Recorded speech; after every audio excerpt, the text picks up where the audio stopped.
Regis Cumbia is raiding with 16 viewers. Welcome raiders.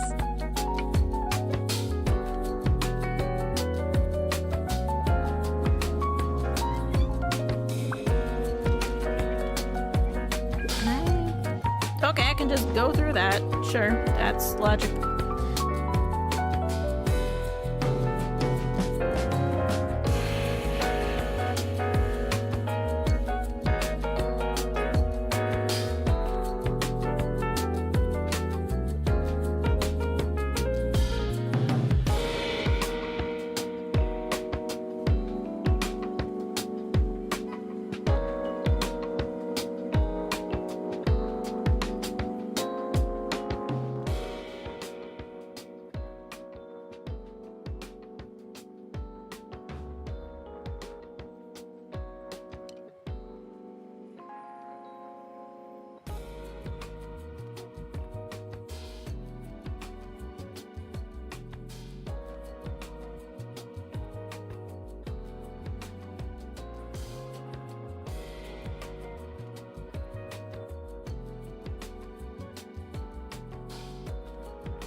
Can y'all hear me now? Hello, welcome in. Thanks for the raid. Sorry about that. Voice mod decided to be kind of, utterly useless again. Hello, welcome in. Hey, our Takeo? Hope I didn't butcher your name. Regardless, welcome in. Thank you for stopping in. Yay!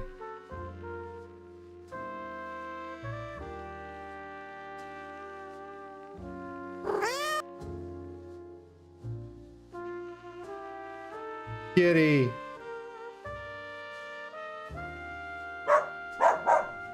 Doggo. Hey, Murray. Congrats at Searbane, you got the first. Hey, Kay.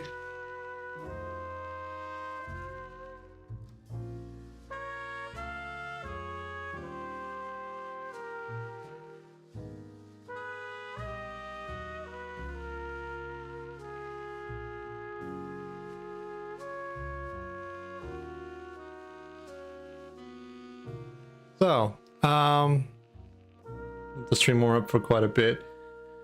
So, welcome everyone. I've been meaning to do something adjacent to this because I know a lot of people.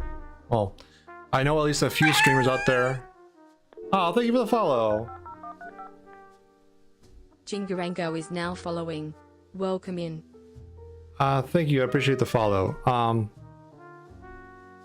I know at least a few streamers out there that have been wanting to get a little more familiar with bots and automation in general and sort of things to help like ease a lot of like the minutia of streaming, because there's quite a few things that one does that are very common, very simple, very automatable, but they just don't have like the tools or sort of like all the like the bits and pieces to like connect things sometimes. So I'm hopefully just give my input and give back to the community at large some of my knowledge and skill set so I can help them out indirectly. So that's what this is. This is a very high level, hopefully beginner friendly intro to StreamerBot, which is my bot of choice. There's other ones out there. There's Mixedup, there's FireBot, there's MoveBot. Streamlabs has their own bot. They all have their pluses and minuses. I just am very partial to StreamerBot because it's very powerful, very extensible, and if you have enough of a software background, you can make it pretty much do anything you want for the most part. There's really no limitation. And we may get to that point. That's sort of like on the tail end of like hopefully a series of streams I want to do. But this is like the beginner intro, very start of things.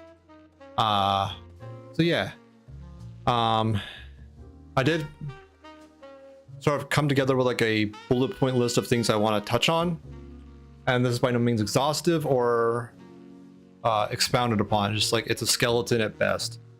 But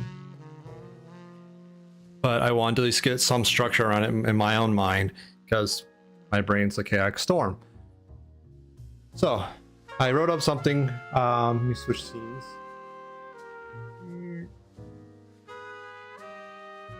Here. I did it in a language called Markdown. It's like a very simplistic text document where you get some basic formatting. I just did it because it's one of the things I'm most familiar with, and it's super simple to just spit out stuff without thinking about it. In terms of like text input, you don't have to worry about like Word docs and nonsense like that. It's very idiot friendly, being me. The editor around it is called Visual Studio Code. That's not really relevant for the bot stuff, but in case anyone's curious, that's what it is. It does a lot of languages, Markdown being one of them, and it's free, so can't argue with free sometimes. So, if you want a copy of this, I do have it posted to GitHub. I think I have it under this. So if you ever want to see what I'm seeing here, it's currently up to date on GitHub. And if we go along and people ask questions or would like more details and things, I can throw it in here and push it to GitHub super easy, not a problem. That way we just have like a good piece of documentation or material that we could reference and grow and flesh out, and hopefully see how this process works really. And then we can move on to like, you know, the next stream of this and see if this process works, or if there's a better process for sharing information. I'm all for it. This is sort of my blind, uninformed first take. Hope all that makes sense so far. And of course, if any of y'all have questions or want more details or whatnot, there is a redeem in there for raising your hand.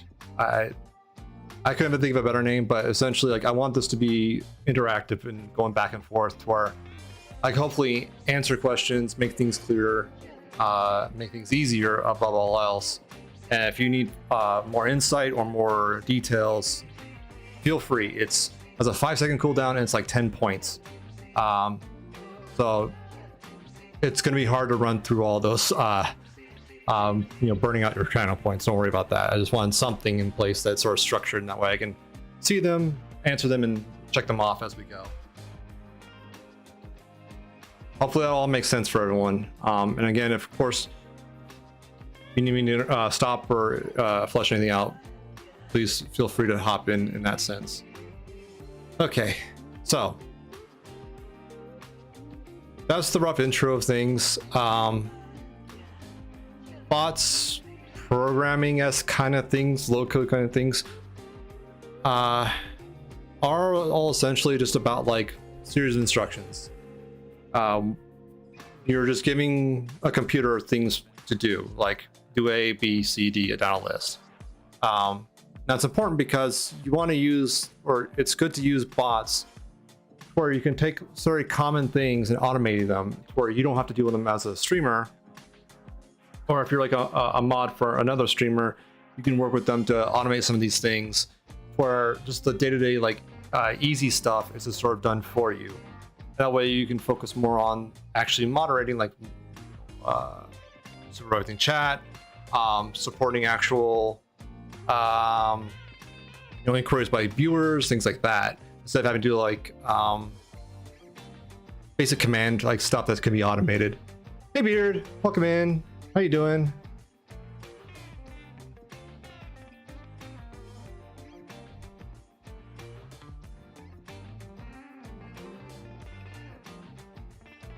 Excuse me, I'm going to be probably taking short, quick breaks to wet my whistle as I talk a lot probably for this. I'm doing all right. Just getting started on this stream.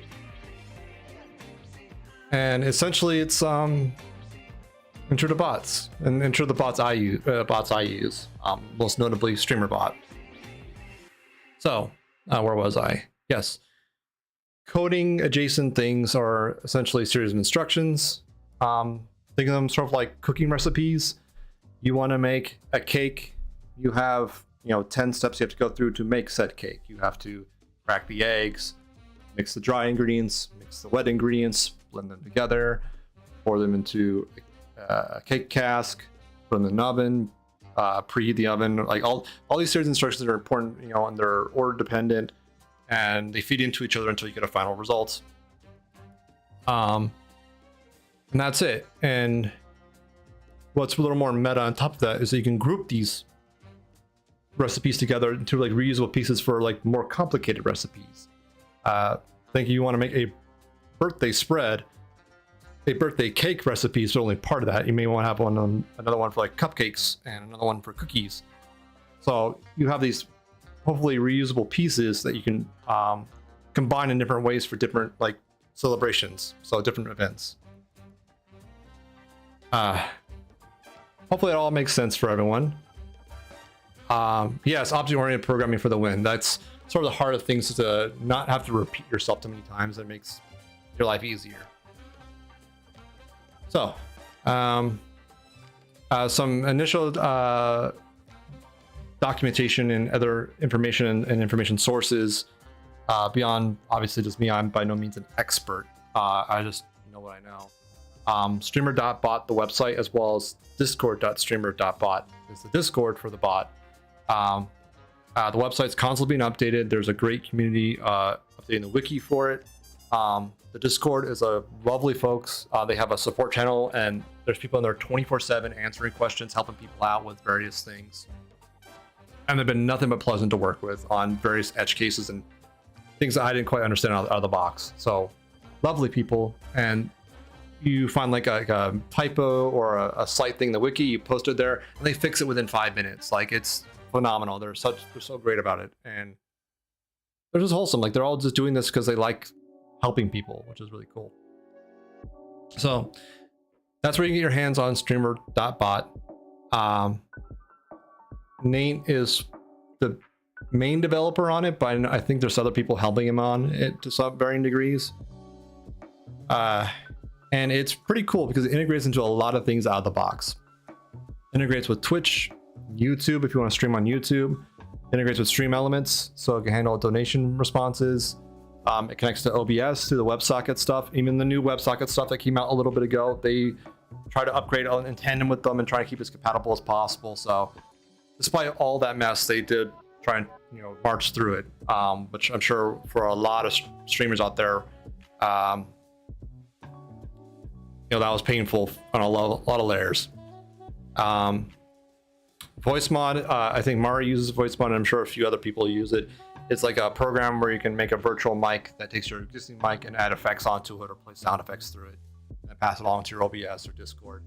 So you can integrate into voice mod with it, or if you, for example, want to play a sound effect through your mic channel, you can, and annoy your friends in Discord, which is what I use it for.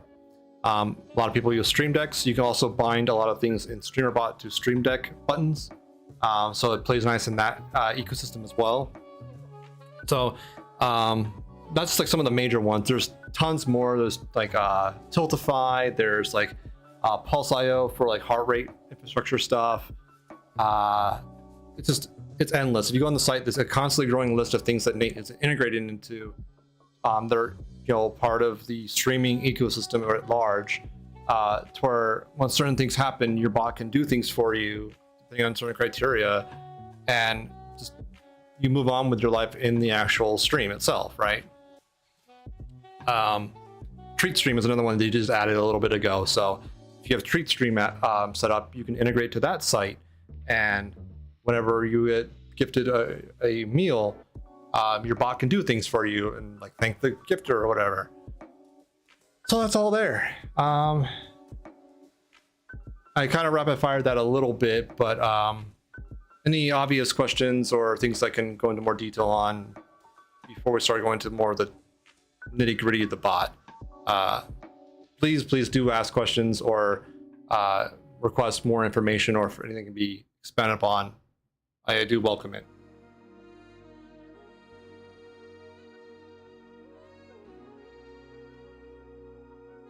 I'll be taking a sip of Dr. Plebby in the meantime.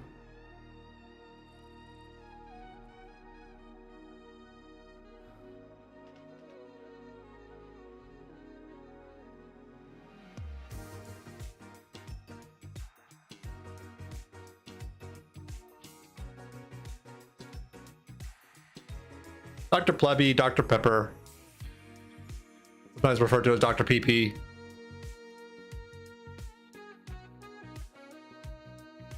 There's probably a dozen other nicknames for it that I'm not familiar with.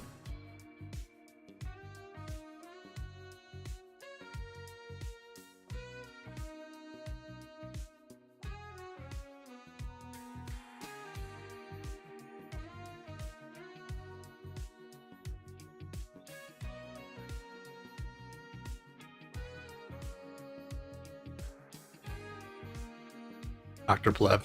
Yeah. Okay. So let's get this started. Dr. Carbonated Prince. Jeez. Okay, this is my blank install. So I'll have this document in the background, and if we need to refer to or add upon it, that's definitely doable. But I want to sort of also interact with the bot itself, so you can see some visual feedback as we go along, and hopefully help things make sense. Hold on, excuse me, I have a bit of gas coming. Excuse me. So I apologize. So StreamerBot, you can download it from the website, and it just runs out of a folder. One of the next major versions coming up, it's in beta right now. It's an automated updater, so it joins a lot of other apps, functionalities of like automatically updating itself as it runs. That way you don't have to. It's for something that's still technically not, finished, quote unquote. It's still very powerful and pretty incredible. But without further ado, here's StreamerBot. This is it. It's a simple Windows app. It does a lot of things. Yeah, it's actually quite incredible. And essentially with bots, well, let me back up. Everything is reacting to an event. A bot doesn't do something spontaneously. Exactly, the UI is super basic, but for something that's most of the time running headless, it doesn't need to be super fancy. So bots, for the vast majority of cases I can think of, react to something. Something happened, and it has to react to something. And what it does in reaction is really the nuts and bolts of everything. Since we're on Twitch, and primarily the most common things you probably want to deal with are Twitch events. We'll probably be starting off with that. Events, I also call them action sources, because every time you react to an event, you perform an action. But for Twitch, you go to platforms. There's a Twitch tab, is a YouTube tab as well if you want to link up with that. But the Twitch one's here. There's a bunch of event categories, and within them, different event things. But to start off with everything, you want to link up your Twitch account, and optionally, if you want, you can have a bot account if you want to delegate some of the tasks to a bot account, like you see mine, DesertIce bot, connected that way. You don't have to use a bot account. It just, some streamers prefer to use that. It is supported here, so it's to your discretion whether or not you want to use it.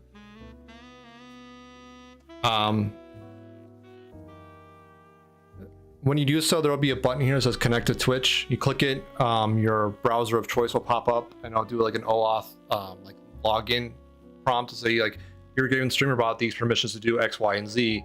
Confirm or deny. You say yes, and then StreamerBot gets back and say, okay, I am. In my case, I know I can act on behalf of DesertIce using this OAuth token, and I'll store that locally, and I can just do things on their behalf going forward. Same thing goes for the bot account. You log into the bot account, get a different token for that user. They're just different Twitch accounts really when it boils down to everything. You always disconnect the bots and throw away the token. You can also disconnect the application from Twitch's side and invalidate the token. There's options to auto connect when on startup and auto reconnect if there's like a network interruption, so it just handles things gracefully. That's all here. And I apologize if I speak quickly sometimes. My brain and mouth go at different speeds all the time, and it's fun.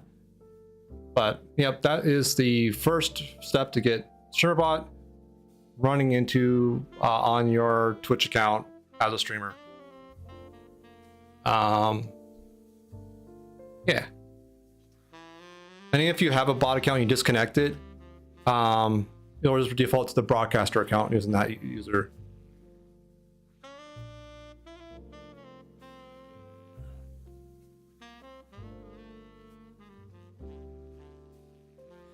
Also, I should note that on some updates of StreamerBot, you may be prompted to re-authenticate with Twitch because what permissions it's trying to use will change and has to confirm with you, like, am I allowed to use these things because I've changed what I can do now? Is that okay?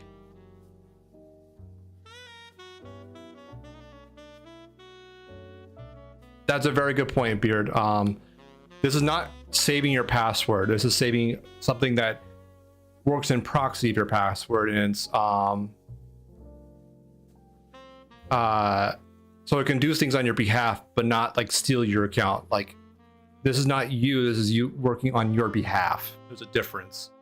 So in the terms of security, I will note that the token is unencrypted locally, so don't show it on stream. You'd have to really go through some hoops to show it on stream, but it is technically on your SSD or hard drive unencrypted. So it is possible to theoretically leak that, and whoever gets that operate through that token to do things on Twitch. So don't show it, just like don't show your password in that regard.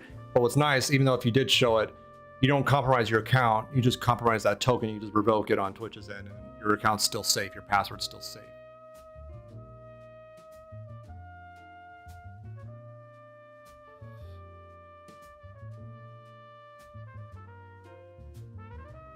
But I appreciate, I know, Beard, you have some experience in some web development space, so I definitely appreciate that. So yeah, Twitch works through OAuth tokens. Twitch bots work through OAuth tokens. A lot of websites work with OAuth tokens. An open standard, widely used. Most like advanced websites use it in some form or another. So this is nothing unique or new. Just how StreamerBot does things to conform with the greater body writ large. So again, that gets you connected and unlocks the ability to listen to Twitch events. Once you have the token, the bot connects to Twitch's servers, their API, and subscribes to events, because various things happen on Twitch. You know, chat messages happens, channel point redeems happen, subscriptions happen, cheering happens, you know, commands are a chat message with a certain format, so they happen and can be invoked. Polls, predictions, there's tons of events. There's, you know, hype trains. The list goes on. And if you want your bot to do things when these certain things happen, you can. There's the infrastructure is there. That's what I like about StreamerBot. It gives you the infrastructure and some pretty decent UI to do a lot of things without going into really programming. Like, you can do a lot of things without actually dropping down to real code. And if you want to drop into real code, you can. It's a really good middle ground in my mind for that kind of level of customization. So to sort of go over events or action sources, here's some general ones. When someone follows, when you get a normal whisper, you get a 5-minute tick for every time the viewer list gets recalculated. Every time you get a chat message, every time there's an announcement, like a mod does an announcement, you can react with that. There's a built-in system to where anytime per stream someone says their first message, you can react to that event. So if you see like when Beard first talked and the bot said, "Oh, Beard's here," it's his first message. I have logic built into my bot saying, "Oh, let's welcome Beard specifically," and give him like a quick little shout out and things like that. There's events for when a message gets deleted, either gets timed out or banned. If you want to do something funny with that, don't know if you want to. Whenever an ad's run, not just like bare bones simple like events, like just day to day everything that happens in Twitch. Cheering, there's if you want to react to just a cheer in general, a cheer that's tied to a user, a cheer that's by anonymous, you can handle those discreetly. If you want to handle cheers on certain amounts, that's where these ranges come into play. You can do the same amount or between a min and a max, by anonymous or not anonymous, kind of things, and just react to cheers in so many different ways. That's how like some channels do, like plays a certain sound on a certain cheer amount. This is one way of doing that. Some other thing, the subs, if you get a sub generically, or if you want to do it at certain tiers like prime 1, 2, and 3 tier subs, you can have different reactions. Really, your imagination's limit. Same thing for like resubs. When people do like community gifting, this is gifted to a certain person. This is community gifting. Raids, hosts for now. Hosts are going away, so this probably isn't too valuable in the long run. But you can react to hosts when you get them. Hype trains, when they start and when they level up, all that kind of stuff. Community goals, so that this is like the channel point community goals. You can do things on finish when they got contributed to, things like that. And this stream update I think happens also this happens every time you change the title or your category. You can have your bot react in certain ways depending on what you need it to do. And if you need to do on certain games, this is pulled from Twitch's game list, so they're all here. Anything you can bind to in Twitch, you can add a certain action for a certain game. Let's say you have a certain set of scene elements you want on or off. You can do that through StreamerBot. When you change that category, your bot does, DesertIce is changing to Okami. Change your scene to Okami related things or stuff like that. You can do that. That's all there. So that's sort of like the rapid fire things of what you can do from Twitch events and Twitch reactions. That's all just Twitch specific. We haven't gone to the other integrations yet. Anyone, questions, comments, concerns?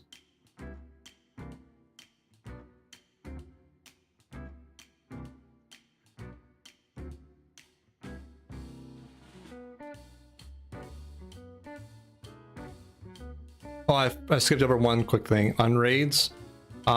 There's this one for receiving a raid and sending a raid. Like you're streaming or sending a raid to someone else. You can automate various things on both sides of that. So that's all separated and handled and designed that way. Yeah.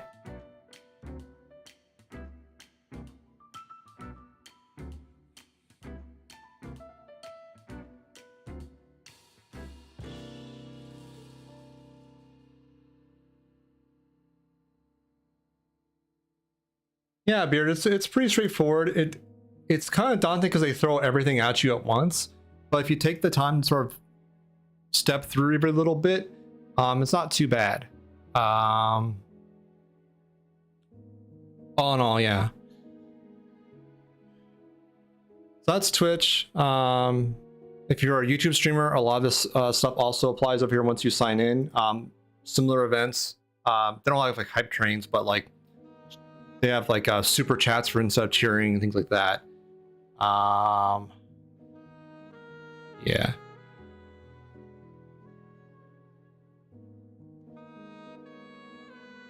I think of anything else. They also have tons of integrations.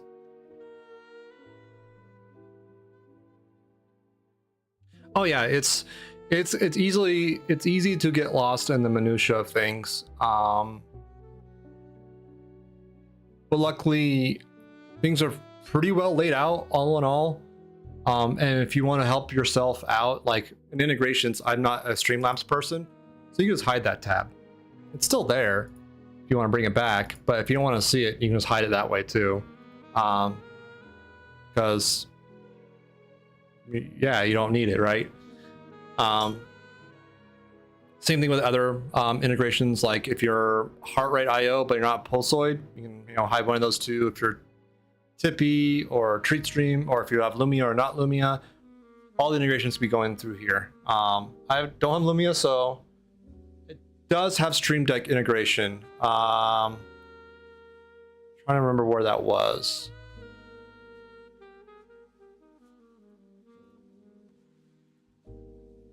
I think that might be a plugin you have to download separately though. You can check on the website, StreamerBot. I have it up actually. Integrations.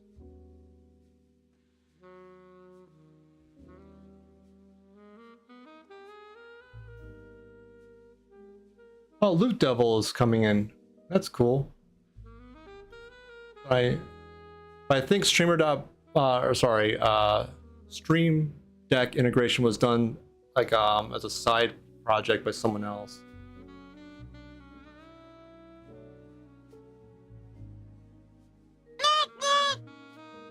Hey, Newt. Hey, Tullian. So yeah, this is what Nate did for the Stream Deck integration for StreamerBot. So you can check that out. It's not part of the main package currently, but effectively you can tie a button in your Stream Deck to an action in StreamerBot as another input. Hopefully I answered that question. They also support Touch Portal, Voice Attack, Deck Board, and Loop Deck. So they're all the various like hardware decks you can cobble together.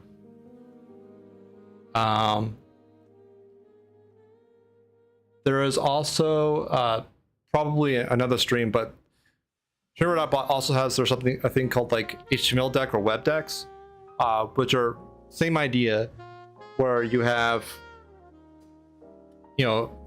essentially virtual buttons that tie to StreamerBot actions, so you can reuse like an old tablet and basically make a stream deck out of it. So you have no shortage of solutions with all that stuff, paired together. Yeah. So you can definitely do Stream Deck with that. I was touching on integrations. That's what I was doing. Bring out the old tablet? Exactly.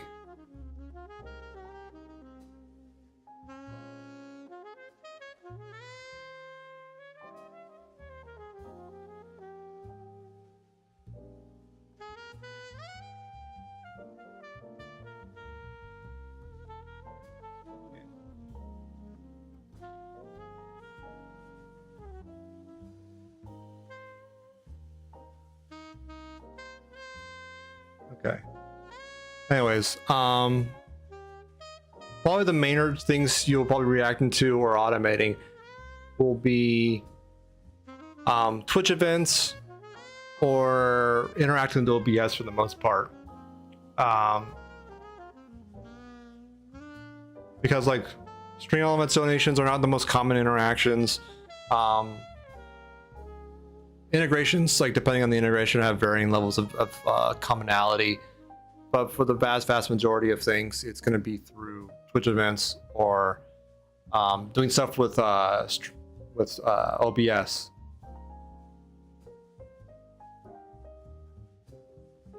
I myself watching Pokemon TCG being played competitively, mostly because there's people from my town playing them in the semifinals. Oh damn, that must be exciting.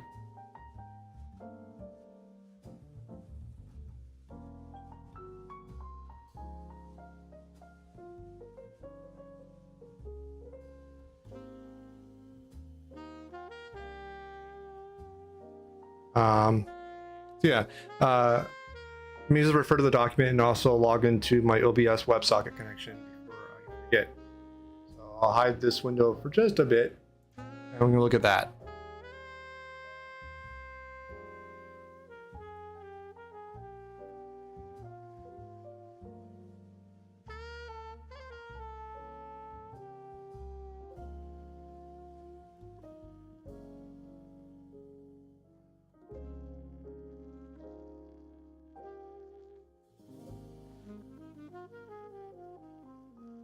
Okay, so on the list, we went through a lot of the Twitch actions. We went through a little bit on stream elements. Treat stream, you can have an action to respond to a food donation. So I also want to go over actions themselves and sub actions, as well as some other action sources. There's another few ones here that are worth going over. So let's do that as well. Okay, I'm glad I made this list because I would be lost without it. So back to StreamerBot, I made an OBS connection. And yes, you can have multiple bot instances running on the same machine. It's still a little tricky. So actions are entry points from an event or an action source where a bot does something. We went over the Twitch events. Hotkeys are another good source of things. So this is a good way of on certain keyboard keys, like combinations, doing a thing. So you may have like on F8 do some chat messages, or on when you press spacebar do something else, or whenever you want to do a combination of keyboard strokes to automatically do something for you on your bot. Hotkeys are a good go-to for a lot of things. Yes. I was saying earlier that a bot doesn't like spontaneously do things. There are timers that you can do things on intervals with certain criteria. So after so long of many seconds, or between X and Y seconds, so you have a range of randomization, so something a little more organic looking. A certain number of lines passed, to where you're not like the bot spamming itself onto the chat. You can have wait for other people to talk, and that way it's just putting out things on more organic or more I guess curtailed rates. It could be a one-time thing, or if you want to repeat, that's there, and you just name it. Name is just for you, so you can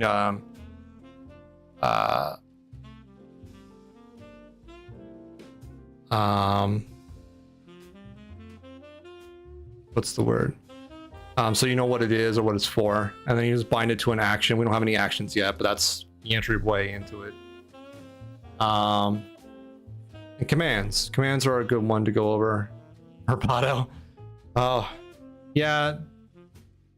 So you can have your bot react to a chat message, including their own.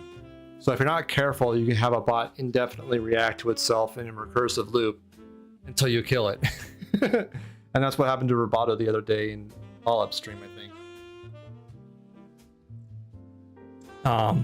Commands. Hey, Hairbrained. Commands are pretty straightforward. Yeah, Roboto went crazy where he was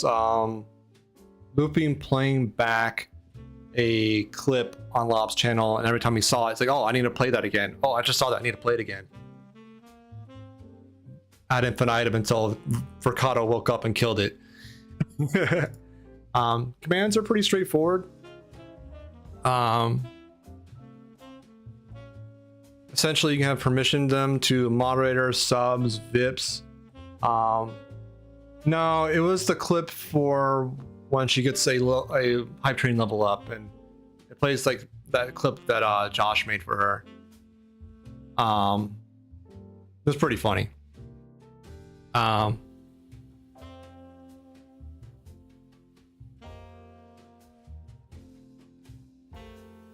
Yeah. So anyways, commands. Commands are a certain syntactical format you see in a lot if not near all Twitch streams. where if you enter them and you're the right category of user, like a mod or whatever, they do certain things like say something in chat or give you a link or play a sound clip. It's a certain kind of chat message that follows the prescriptive format where you have like an explanation in the front. Is a very common like pattern to them, right? They can react to just generic Twitch messages. Twitch, like you can have your bot respond to whispers. So if someone like whispers your bot, it can reply with something automatically for you, which I think is really cool. I haven't seen that in many other bots, is like whisper automation, which I thought was pretty cool. You have certain commands in sub and resub messages. Thought that was pretty neat too. You have counters for the various commands. So if you want to keep like a rolling counter of like how many times has been in builds. Fart. Thanks for the fart, Thuli. And these aren't just particularly ones where they start off with the command and have parameters or whatever. It can be anywhere in the message if you wanted to. Not just, you know, a very common control that's the default. But if you want to get super fancy and you know regex, you can do that too. So regular expressions are really handy for you have patterns of words you want to sort of look for and react to that. Regex is a complicated thing in of itself, so I won't go into too much detail, but essentially it stands for regular expressions and it's for pattern matching. And they are nuanced and very edge case based, but they are there and you can do a lot of things with them, and how flexible they are is not to be dismissed. So regex is there for commands if you want to do things with that. It's how I do my bot reacting to when someone pastes a Twitch clip into chat. The bot will automatically play it, as well as store it in Discord automatically based on the regex pattern. So all that's sort of triggered off of a regex command. I think I shared in the Discord the patterns I'm using. So if you ever need to reference like clip URL patterns, that's there if you ever need it. Yeah. Going back to like the basic format, this is 99% of your case is going to be in basic because you just want a command do an X kind of thing, right? There's also events for when you're trying to do a command but it's on cooldown and you want your bot to yell back at the person trying to do it.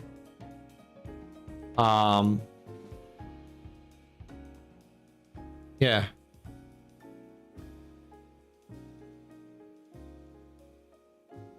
That's all there. Yeah. That works for 95% of cases, Beard. There's like the 5% of things where the syntax and version of regex will differ and bite you. So its live highlighting and its rules and cheat sheet are great, and it'll get you there the vast majority of times. You just have to be careful that if it's not working the way you expected, like in the site versus your given application, you may need to double check your version and your rule set of regex because they differ based on the platforms. StreamerBot is using the .NET regex for reference. So yeah, flavors implementation's different, and they, again, vast majority of the times it's fine, but it's the edge cases that will bite you. So you have to be careful around that. And there's also permissions. You can do them by groups. Yes, StreamerBot is written on WinForms, which is one of the family of technologies on .NET.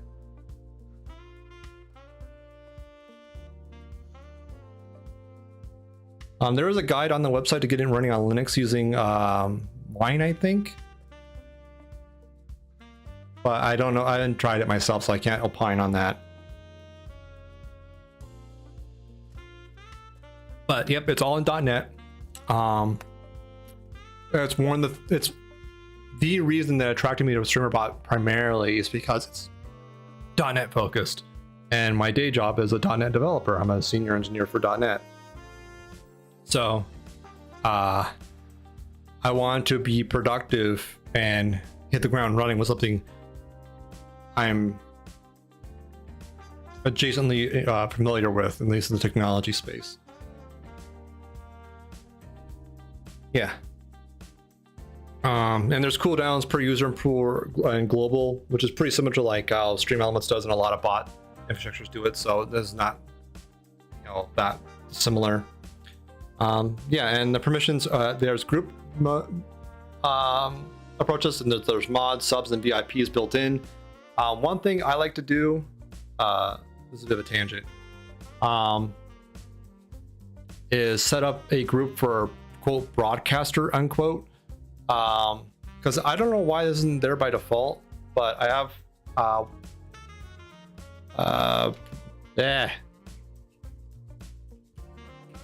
like that, add it, and I usually add a bot group as well, just to keep things organized.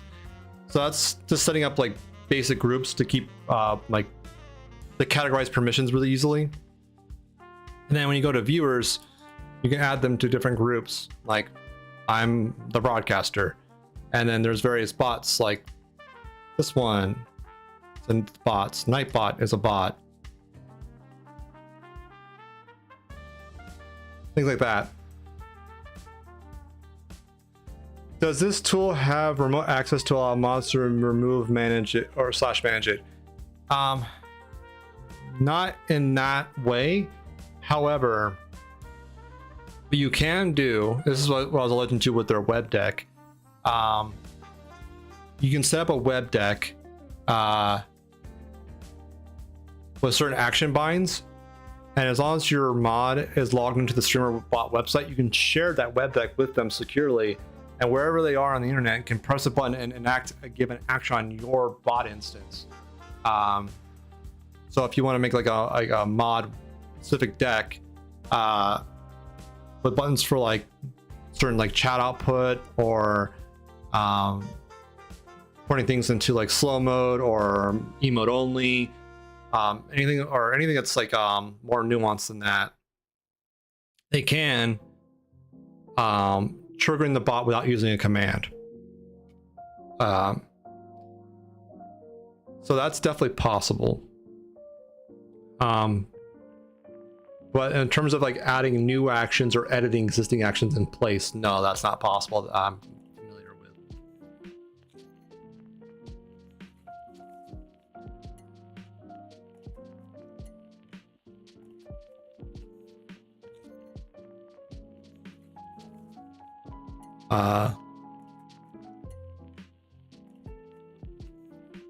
So I can see definitely like that's a potential downside, but that I think is shared for a lot of bots like Firebot and Mix It Up, and I think the Streamlabs bot like desktop application has that same problem. Like any bot you want to run locally on your machine to automate things directly with your OBS instance, I'm not familiar with a given bot that's not limited in that sense. But I obviously my perspective is limited, of course, too.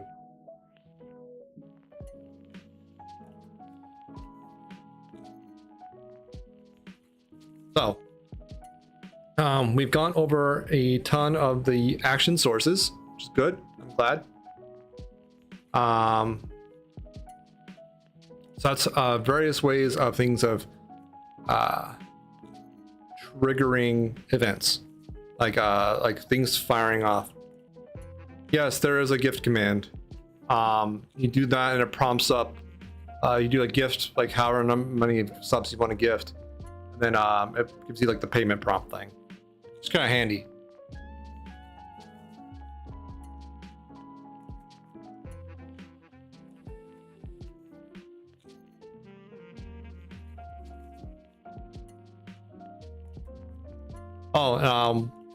So I was doing the group stuff back on commands, They're here, and so you can allow or deny based on groups.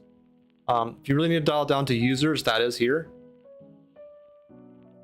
But typically groups are pretty good go-to, because that way you can just manage it on a group level and sweepingly get given permissions.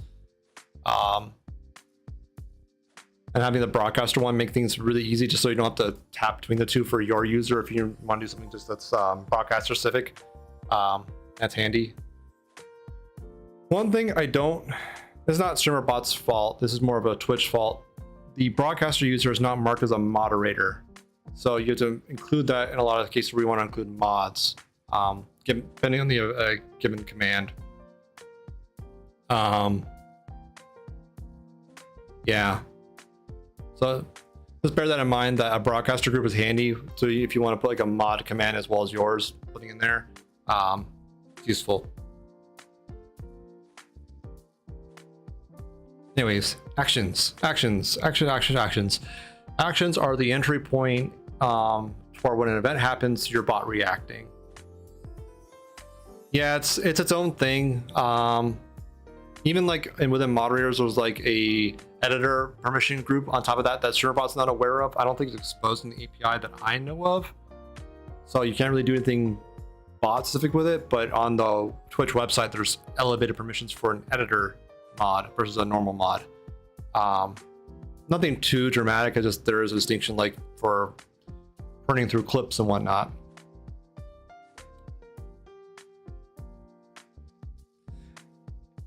Just hopped over my PC. What chronic illness do you have, if you don't mind me asking? I do not mind you asking. So I have a host of chronic mental illnesses, which include anxiety and depression.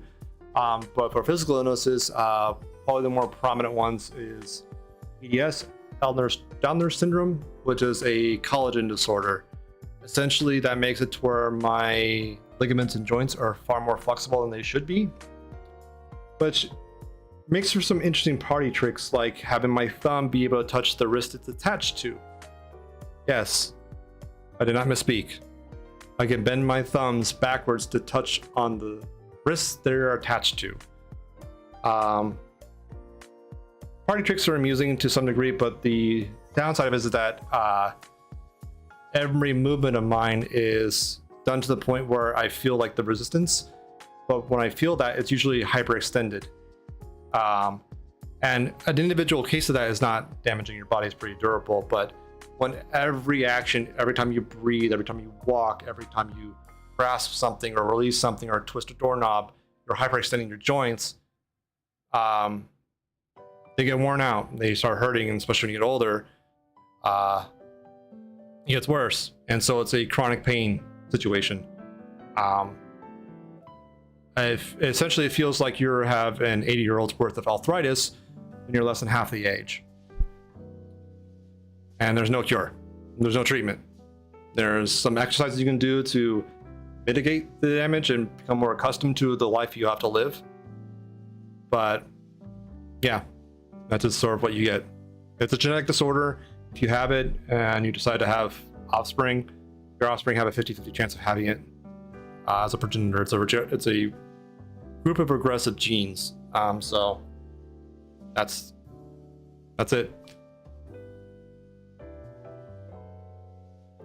And the actual disorder is like, it's a group of collagen disorders, and they express themselves differently. For me, it's the hypermobility one. There's one for vascular hypermobility, where your blood vessels are more flexible than they should be, and that causes that's the, you know, subjectively could be a lot worse. It's crazy. I've got loose ligaments, which is not the same, and fibromyalgia for my physical chronic illness. Fibromyalgia is definitely a challenge. I know of a few people that have it, and it's a challenge. It's hard, and it does impact one's day-to-day life quite a bit. Yeah, essentially, like all your blood vessels and your lymphatic system, the actual tubes in your body stretch more than they should. Which, while you're young, is not too bad, but once you get older, your major arteries and veins going into your heart stretching more than they should cause a lot of issues with blood pressure maintenance. Like, keeping your blood pressure consistent, because if it heart beats and all your vessels, you know, stretch then shrink over days, weeks, years, your vascular system's durability gets compromised, and there's complications with that. I'm not super familiar with it because I don't have that category of symptoms, but that is a very weird expression, or a very interesting expression of the same kind of genetic family of disorders. Yeah, it's definitely a trip when I first learned about it. Pronounced, which is a circulation thing. Yeah, I've heard about that. Anyways,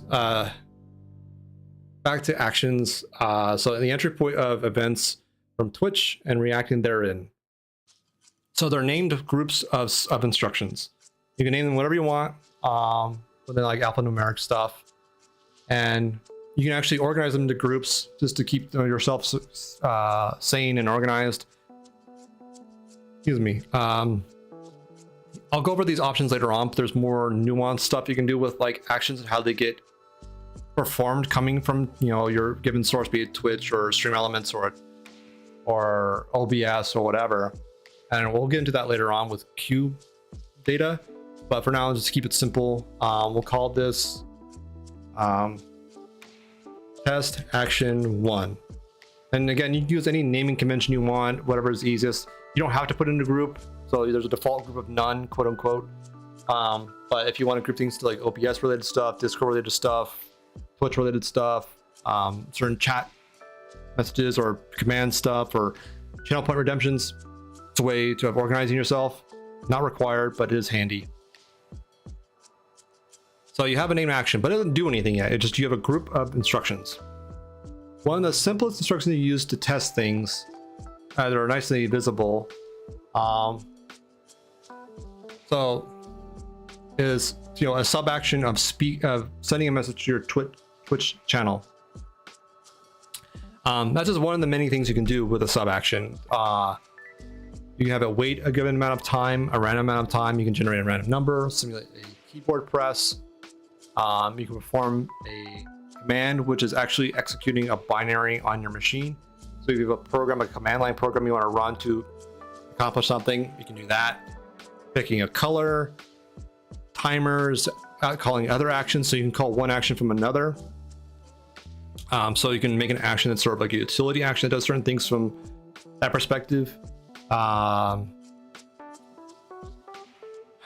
Let's see, you can read and write from files. You can do things on Lumia. You can have if statements, else statements directly in the bot logic. OBS stuff, channel point redeem stuff. Like the list goes on and on. Excuse me. But let's go with the simple one of going to Twitch. That's not showing up on stream, is it? Damn. Let's see if I can fix that.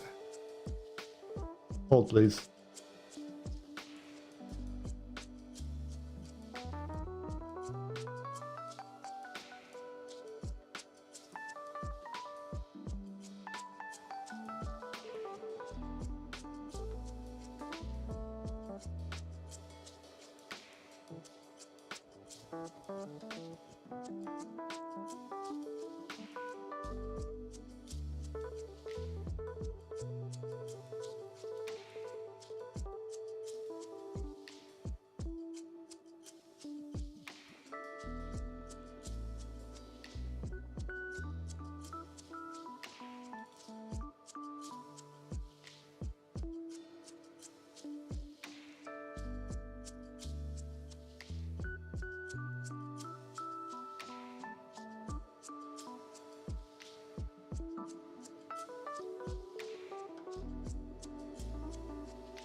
Okay, hopefully this will look better.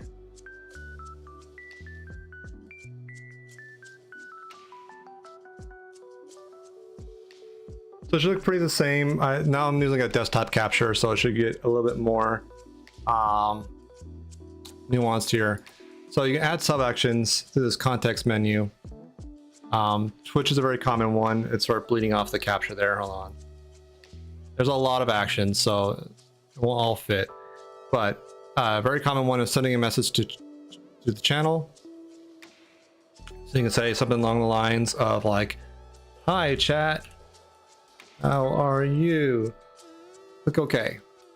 So that's a sub action. That's a discrete thing the bot will do when test action 1 is invoked. It will go to this sub action of a Twitch message saying, "Hi chat, how are you?" But nothing's tied to this action yet. We need something coming in to fire it. It'd be a timer or a command or a hotkey. A good hotkey test I like to use, you don't have to use this one, that's one I use, is numpad 0 and either alt or shift or control. It doesn't really much matter which one you want, but so let's do control. And here's our action. We want to bind the hotkey to that action. There, that's it. Click OK. Now if I press control plus numpad 0, it'll fire off the action of test action 1, which will send a message to chat. Give it a moment for stream to catch up a little bit because I know there's a delay.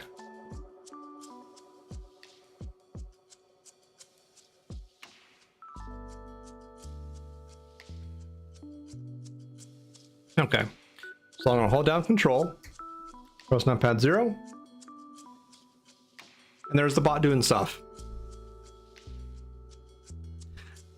Not terribly bad, right? Despite me blathering on for the majority of it, like we got a bot running and reacting to a hotkey in a little over an hour. And again, the vast majority of that was me blathering on things.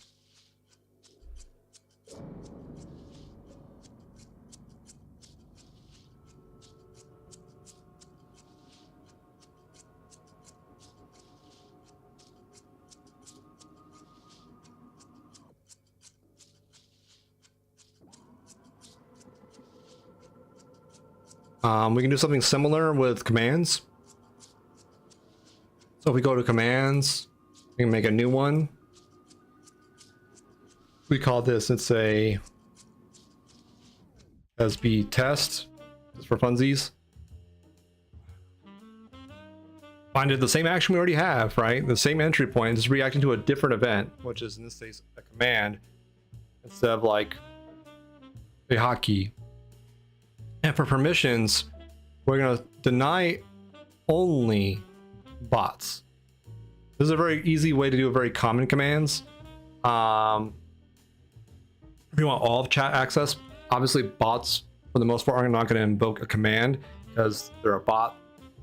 They're probably going to do the thing what they're trying to do directly without going through a command. So it's an easy way to sort of bucket that over. You don't have to. Just a good it's an easy stopgap protection against things like going through like recursive commands where the bot's calling itself. In my mind, in my opinion, it's a good practice to put in place. That way you just prevent that and you have a roboto experience. Cooldowns are optional, but a sane streamer would like to put them in there, so just 5 seconds per user. Click OK. And now we have test action. If I go to my chat window here and do SB test, there you go. And now all of you should be able to do that same action once every 5 seconds and have the bot respond with a chat message for you.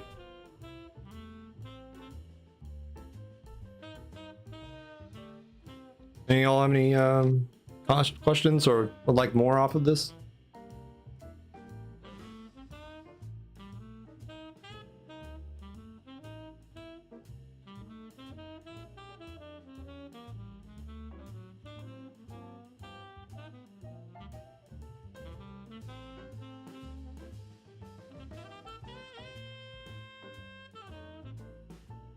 And for the record, I am also recording this to YouTube, so there will be a long-term video for this if you ever want to refer back to things.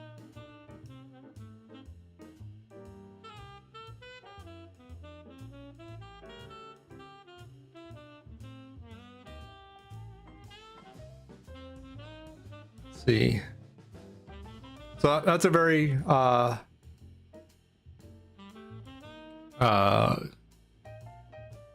common like use case of a bot. If you like for some reason your bot responding to something wouldn't fit best on something like StreamElements, their bot, you do something through a command here.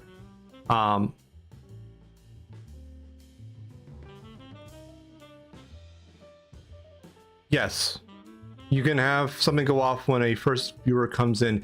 Like comes in, it would have to be their first chat message in a given stream. That you can do off their first words event.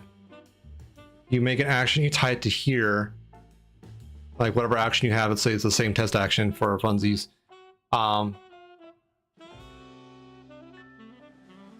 Their first message within a given stream within 12 hours. We'll fire this event and you can do a given thing. You can probably pull up my instance. I'm running 2 instances right now. This is probably a more complicated example, so you don't have to go too crazy with it. But in mine, here, there's a bunch of stuff it does whenever we go into the first message of a given person coming into chat. Or various VIPs, I do certain things just for funsies. Like if bees or valor or quiet ever show, like when they show up, everything's set up. If it's me or a bot, it does nothing, quits out. If it's a moderator, there's certain actions. If it's the VIP, there's certain actions. So if we're gonna go to like the example we saw earlier with Beard, we can do that. And this will be a little fun, more advanced example. It's a bit of code here. Oh, this is mods, sorry, wrong window. VIP. So there's a bunch of like VIPs in my channel with various things set up. And here's Beards. That's how the bot responds to his first message in a given stream. There's other things too that are set up with like more infrastructure, but the bot responding with that given message is configured here.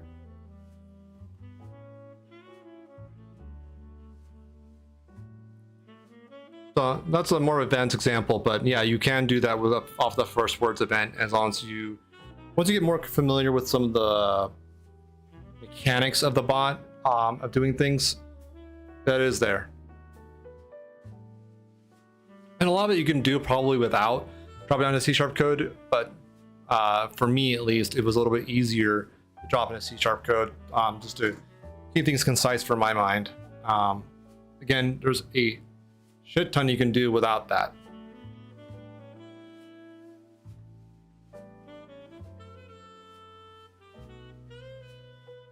In fact, nearly the vast majority of my cases where I do drop down to C# code, I didn't have to, I just wanted to keep things simpler for me. Yeah. I should also note there is a separate Discord for StreamerBot extensions. A lot of it are just commands that people wrote C# code in, and you can import them and reuse them for your stream and or adapt them or what have you. There's a thriving community of that over on that Discord. There's full of people over there. Yeah.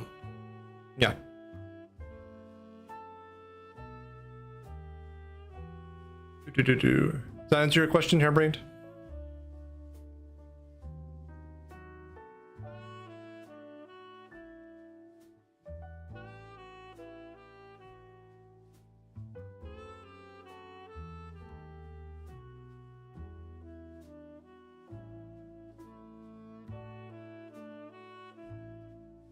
Sort of. What do you mean then? Or how can I better answer the question, I should say?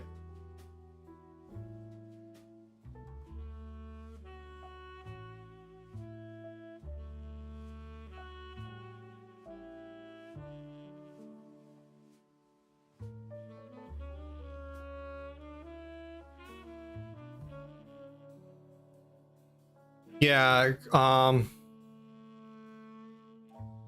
so Twitch unfortunately does not expose an event for a viewer connecting to your stream. and starting to watch. The closest thing you can do that I know of through the API, it's not just StreamerBot Pacific, it's like just Twitch's API that exposes things.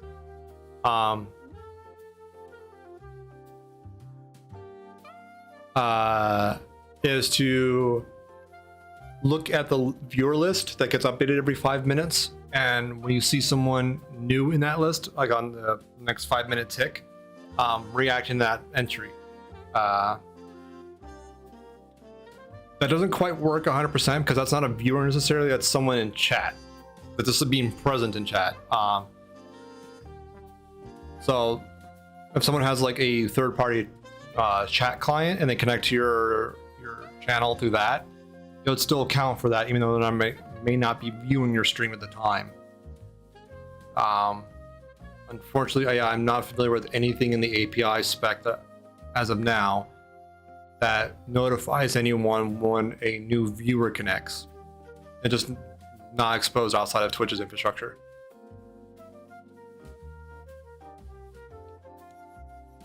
And the closest thing you'll see is a person in the chat list that hasn't wasn't there, in the previous 5 minutes.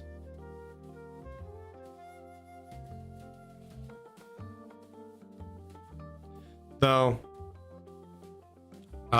this is probably more of like a stream design kind of point. There is probably mixed opinions on welcoming someone unprompted like that, because let's say you're just hopping through the directory trying to view someone and having someone call you out like that, depending on the person's personality, it might be a little weird,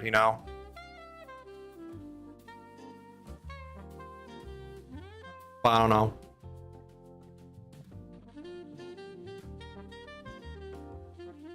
Yeah, it's probably for the best given that, as well as like the sheer volume of network traffic that would happen from people just joining a channel and then leaving, then joining, or if they reload or whatever, probably get quite a bit. Like Twitch already does a lot of bandwidth over the internet, so adding all that metadata would probably add up.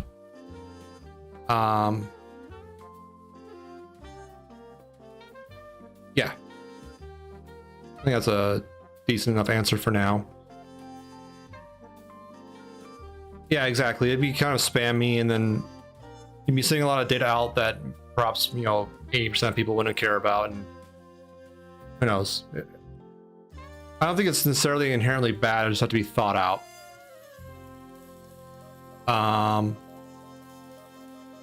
Yeah. So that at least gets you somewhat close to when someone first chats in your channel. It does not count towards inside of channel point redeems or extension output. So if they did like a sticker slap, for example, wouldn't fire a first words because it's not actually a chat message. It's the bot for a given extension saying something that happens to have a user's name in it. Even though it's like a similar kind of situation, not quite analogous. And it wouldn't have fired that event either in that case.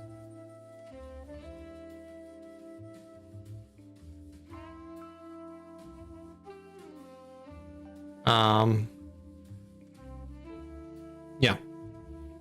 So that's a very simple action and sub-action. There's a couple other things you can do. Well, there's more than a couple. There's a lot of other things you can do. Let's hop back to actions. That's a send a message to chat. If you want to, you can also go into here and disable it or duplicate it. You can copy and paste actions. You can edit one after you've already made it. By default, when you send a message to chat, if you have a bot account set up, it will do that by default. You don't have to do it. You can switch to your account, being the broadcaster. It's whatever you want it to do. I will take that prompt to drink some more of my Dr. Pepper.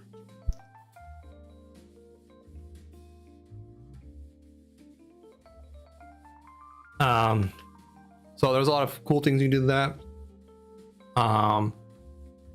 The message action is powerful enough to do things that are also like slash commands. So like follower only mode, or deleting a message, or actions before they were supported in the API fully were kind of in there, sort of. Not actions, announcements, excuse me.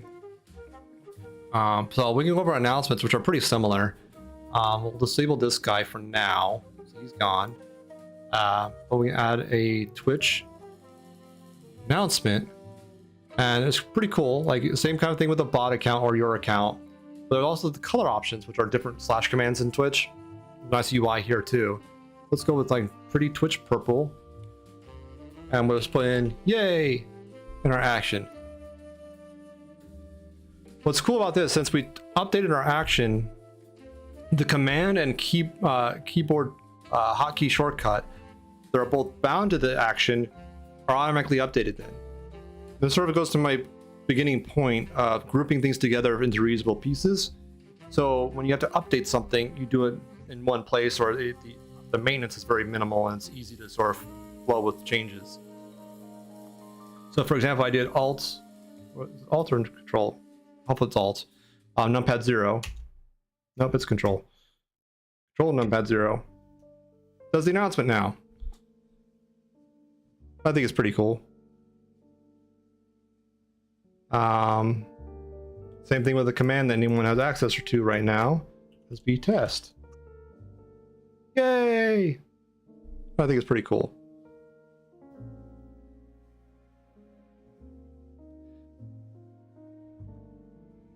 So that's announcements. You can do a lot of other things as well through OBS, through OBS and whatnot. So if you look on the sub actions for OBS, there's quite a bit. Let's put this up here for now. Still not everything, but it's quite a bit. So let's do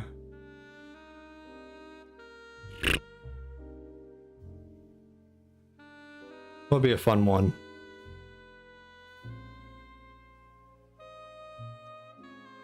Let's rotate a source. So we'll rotate generic background.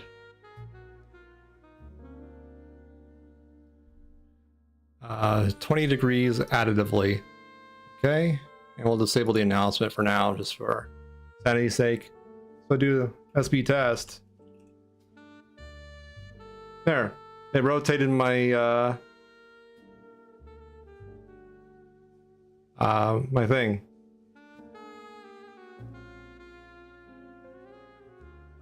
It rotated the whole background. The main part of the stream is still straight up, but like the background's rotated. So you can do things like that. You can. That's how like I have a channel point redeem when I'm on my game scene. Spin the scene around. That's how it does it. Is through this kind of action. Is that someone redeems that and it spins it 10 degrees at a time or 5 degrees at a time all the way around a few times and then completes it.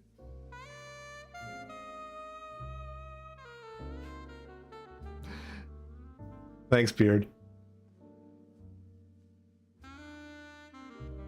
I want to fix that before it gets too nauseating. There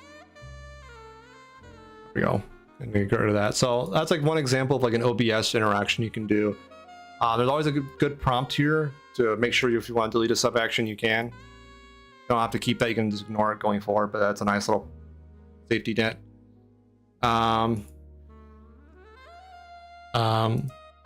What's another good thing?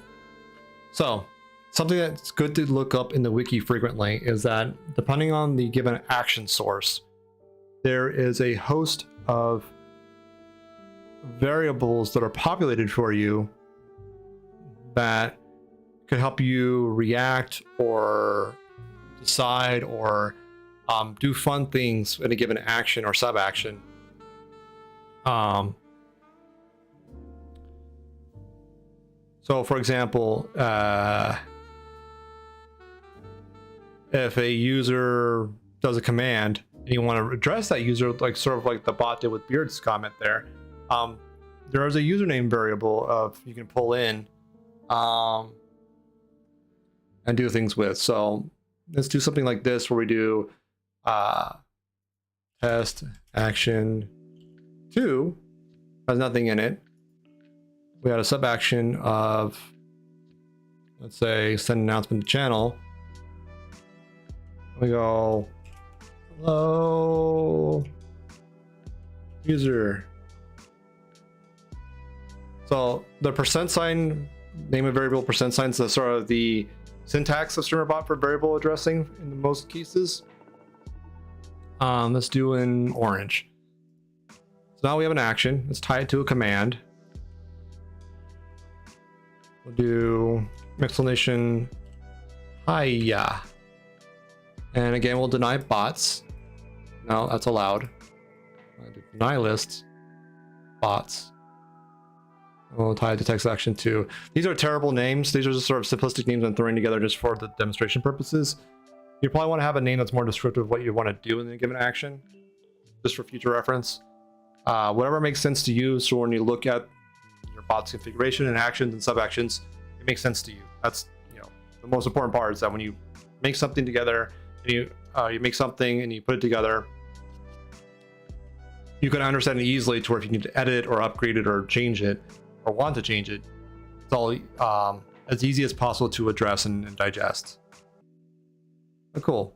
I made a command called hiya that all it does is to reply to the user saying hello and an announcement. We give a little test here.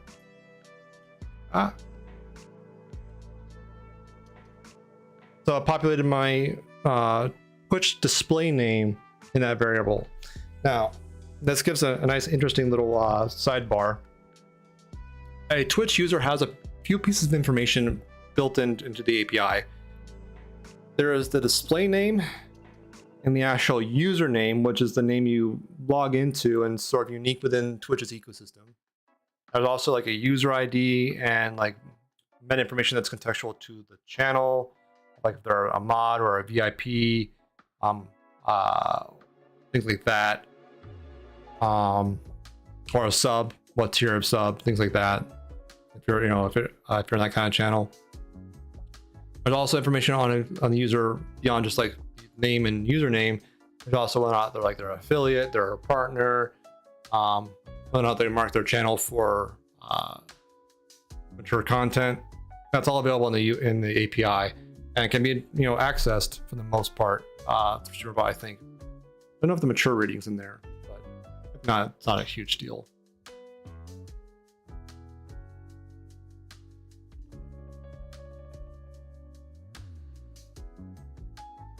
That's the last of my soda. Sad face.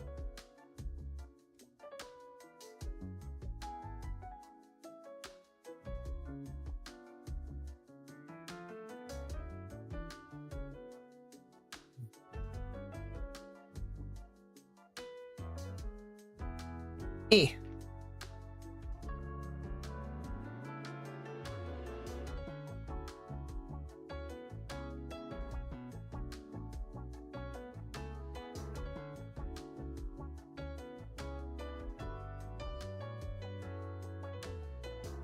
So I just threw my Dr. Pepper bottle away.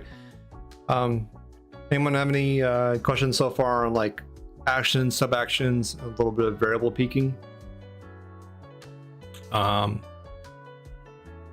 anything I can make clearer, easier?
Okay. If you have any questions, one thing I want to go on a little bit over is action queues. So I sort of I bridged over a bit of this to where whenever an event happens, the bot reacts with a given action. There's a step in between. It's called an action queue, which is a piece of information you connect to a given action of how it should be processed within StreamerBot. By default, there's one action queue called default. And it's non-blocking. If you go to like test action 1, there's one and only default queue. It's non-blocking, and that's it. Basically, when the event happens, process it immediately once the machine can physically do that, and move on with their lives. You can pause queues that are not the default ones. The default one can't be paused.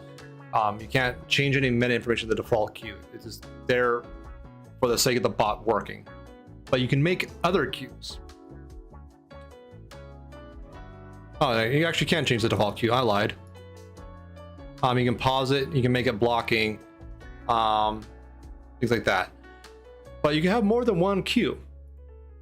You can give it a name and change whether or not it's blocking. A blocking queue is that it can only process one action at a time. And while an action is being processed, any new actions that should fall into that queue wait until the prior action is complete.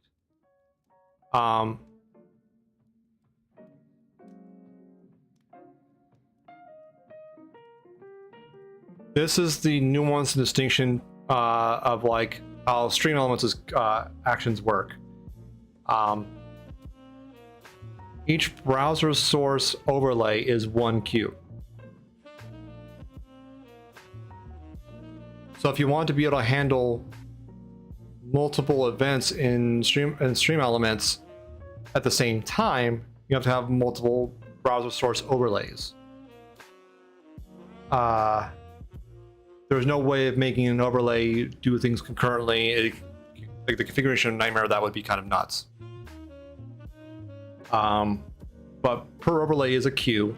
So for example, if you have one overlay that has your follower alerts, another overlay that does like your sub, cheers, etc., those would work in concurrently. But if they're both in one overlay, a follow event will have to wait for like a given cheer event to work. So let's say someone's spamming TTS and has something going on for like 5 minutes of like inverted exclamation mark, and you have a follow event. That follow event's going to wait till TTS finishes. In StreamerBot, it's not blocking like that by default, but you can make it blocking given what you want to do with a given action. You can name the queue whatever you want. It's again sort of what you want for your own like organization and sanity and keeping things clear for yourself, your future self specifically. But like a common thing I do is having a default blocking queue like that, which allows you to do some interesting things. So both these queues are active. Default's done 6 things so far through the tests we've done so far. Blocking default's new. It's also not paused, but it is blocking. So allows us to do some really fun things. Let's say we go to our test action 1. It has nothing enabled right now. These are both disabled actions. We add a sub action of delay, which is sort of like your sub action of say, something happened, I'm going to wait for however long, and then before continuing, right? And that is all in milliseconds, so you can get really dialed in of how precise you want something to wait based on like a clip or a sound effect or a series of like showy things or whatever, like whatever you're doing with your OBS that's interesting or novel and you need to wait for certain things to complete. A delay is a really good go-to step for that intermission, right? And it's all in milliseconds, so it's very precise. So let's say we did something, we want to wait 5 minutes before we allow this action to continue. So 5 minutes is 300 seconds, are 300,000 milliseconds.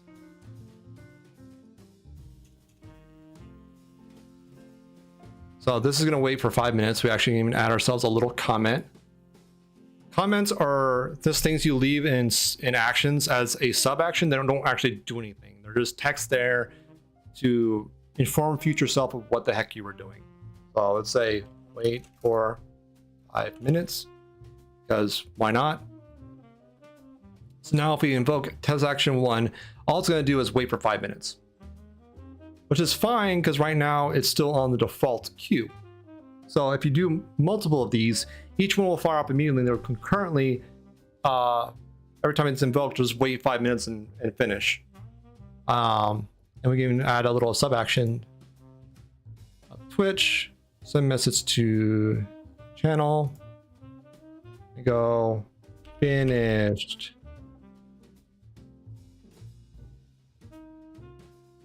Sound good? So that's all set up, ready to go. If I trigger it with 2 hotkey presses back to back, 2 of them on queue and 2 will actually fire off concurrently and process concurrently, and they'll both send the message finished shortly next to each other. So once, twice, there's 2 running now. We can look in the action queue, they're both running. There's 2 different instances in queued basically at the same time, but they're both concurrently running. And in about 5 minutes, you'll see them both show up in chat, pretty much back to back. And this is useful for a lot of cases, depending on what kind of like reaction and interaction you're doing with your chat and your stream, and quite what kind of design you're going with. Overall, what kind of thing you're trying to do based on whatever event got fired and how you want your bot to react to given events. You may have something that runs really long and you have to wait in between certain like OBS actions or effects or sounds, and them going concurrently could be completely fine. What's a good example of this? Like the Beep Bop, that's pretty common in the community. A lot of streamers have it on and it runs concurrently, so you have it overlapping. And it's a great meme. It's hilarious. It's fun. I love it. It's super cool. And this is one way of doing that. Even if you want to do something after the song, you can wait for it through a delay, for example. I think you have the option to wait for the sound to finish playing as well as a sub action. I think that's a checkbox. I don't think it's on by default though, because pretty frequently you want to play a sound and just move on, right? But not always.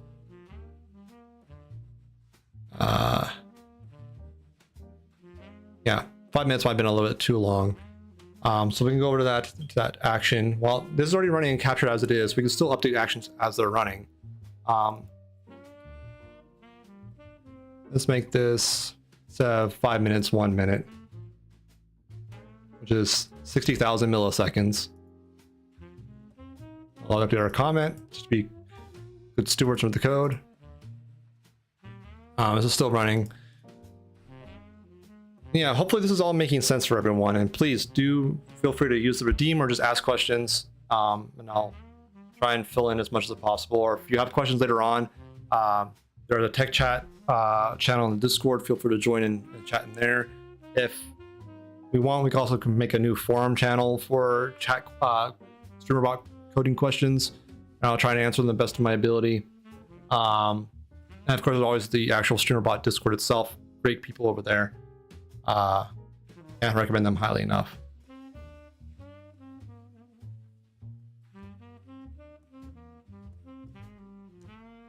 If we go back over to actions, now I've been waiting for 1 minute. But if we make this blocking on our blocking queue, save that. See, these 2 invocations are still running on the default queue. But if we do any new ones, it's going to wait for 1 minute on the blocking default instead of the regular default. This is non-blocking. This is blocking. So I'll fire off another one. Another one. So if you see now, this one's running on the blocking default, and this one here, he's waiting for this one to complete before he can start waiting a minute. These two are each waiting for 5 minutes to complete concurrently at the same time, but these two, this one has to complete first before this one can start. So these should all come in around the same time, roughly around 9:37, 9:38 my time. I'm Eastern Prevailing Time. A lot of the date times in StreamerBot are to your local time because that's just convenient for the user. Yeah, you can also, like, there's the pending actions we're executing now or waiting to execute. You can also look at the stats of a given queue. 2 are running in default, 2 are running in blocking, as we saw here. So that's the first one. Now this guy kicked off. Now he has to wait a minute.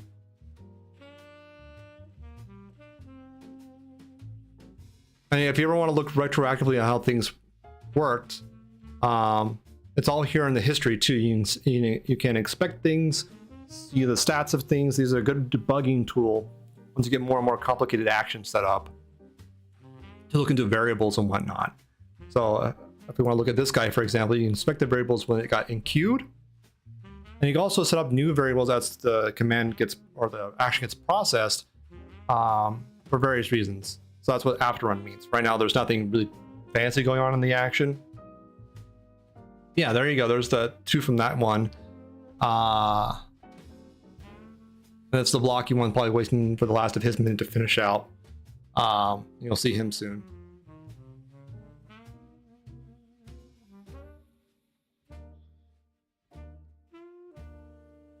And there you go. So that's sort of the nuance of queues and blocking queues for different behaviors. So typically, the vast majority of cases, you'll want the default non-blocking queue. It's great. It does pretty much all you would ever want in the vast majority of cases, but there are exceptions to that. You know, blocking queues are there for a reason, and they handle a lot of cool things. What else? So you can choose a queue with that as well. You can override the blockingness of a queue with making the action concurrent. It's kind of like counterintuitive, but that's definitely possible. Same thing with always run. So if a given queue is paused and you have things piling up in the queue, so you want to give an action to run no matter what, even if the queue is paused, you can do that. That's that option.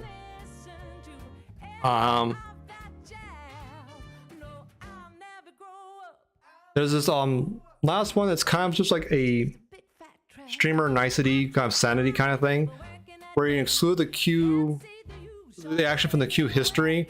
Because, like, for example, there's an action I have that ticks off every 5 minutes when Twitch recalculates the viewer count, the viewer list, things like that. And it essentially in my bot does some maintenance and cleanup and whatnot. But every 5 minutes it builds up and spams. So you can exclude that from the history with using that option. It's there. So the last thing I'd probably worth noting is the random action. This is pretty handy when you want to have a given event fire an action, but the result within the action be randomized. So what would be a good example? See test action 3. So nice blank action. Let's add a sub action, sending a message to the channel, and just say 1. And we just, duplicate this a couple times. And we just change the number to make this unique and simplistic for us. Yeah, so if you just run this as it is right now, it'll just go 1, 2, 3, 4 really quickly. And maybe that's what you want to do. I don't know. But let's say you want to randomly pick one of these instead of just doing them all. Like instead of doing the recipe, you say pick a step from the recipe randomly. That's where random works in as a random action. So far that makes sense. Now if you fire this action, it'll pick one and just do that one. If we go to hotkeys, I'll rebind that to 3. Go Okay. Now again, if I press now control numpad 0, one of these 4 will fire, not all of them. 2 came up because that's how our RNG landed. So I think this is similar how I think Live Action Pixel does his axe quotes. If you're familiar with that channel, he's a StreamerBot as well, and this is the sort of the rough technique he does for picking which message he does for random acts of kindness. That's the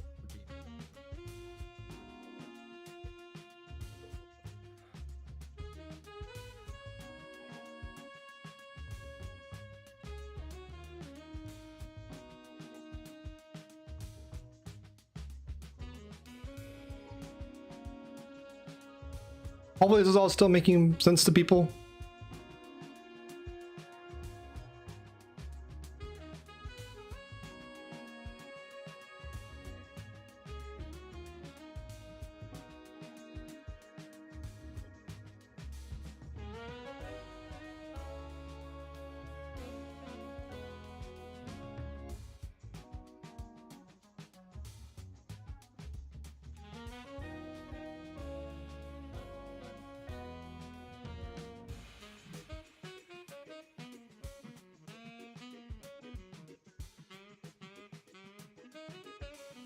Okay.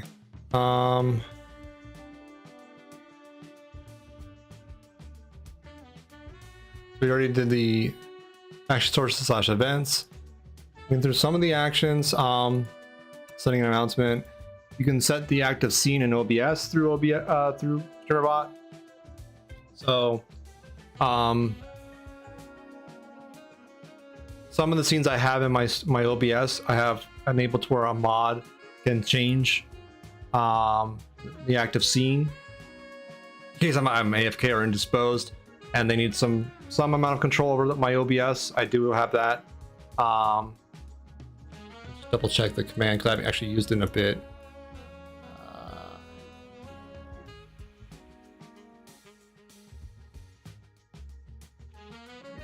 Launching. Okay, it's set scene. That's what I thought.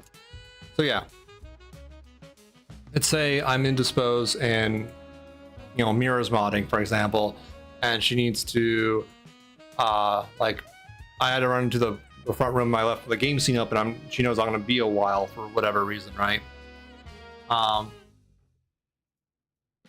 have a command that's like set scene. She can execute and go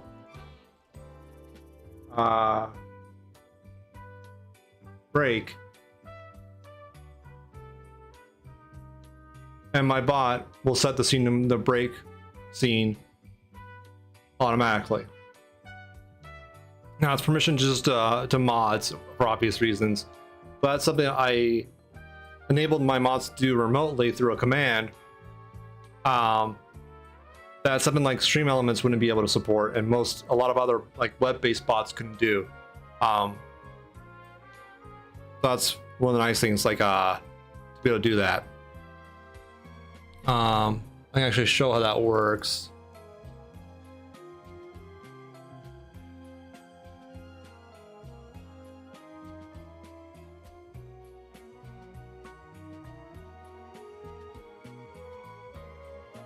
Bring back the other scene.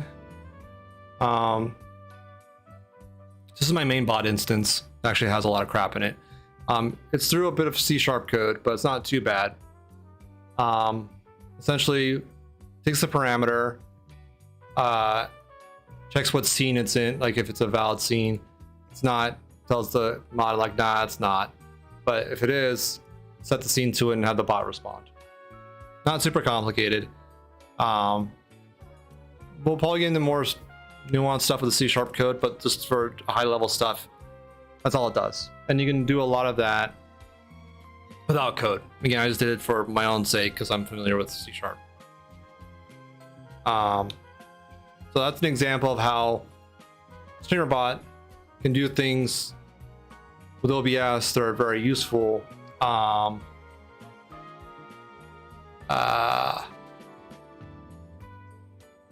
help like automate some of the easy things, or make things easier for yourself, or enable things that are impossible for you and your mod team, and to sort of just streamline things in your given stream, streamline given things in your stream. Wow, that's a mouthful.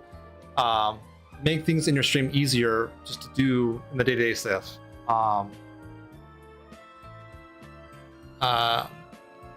So it's funny enough, we went to the break scene and another good example came up where whenever I go to my break scene, my bot automatically says, hey, it's a break time. Go get your drink, stretch your legs. We'll be back in a minute. If you have it's a med check, take your meds if you haven't taken your meds. Pretty similar. OBS can also fire off events through its WebSocket API. Sort of how Twitch has things for follows, subs, cheers, etc. OBS fires off events. There's not that many, but there are some. There's ones for starting stream, ending stream, stream starting, stream ending. So when they starts the ending of the part and the actual ending of the stream are two different events. When a scene changes, actually, I can go into some of those details. Yeah, there's a lot. Every time you change, like, the scene name, like any of your like input tracks change, or transitions change, or a filter changes, or an item in your scene changes, like you can listen to a lot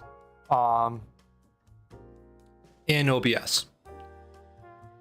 For my use case, I don't listen to a huge amount, but maybe in your stream you will. I don't know. The fact that the availability is pretty flexible is pretty cool.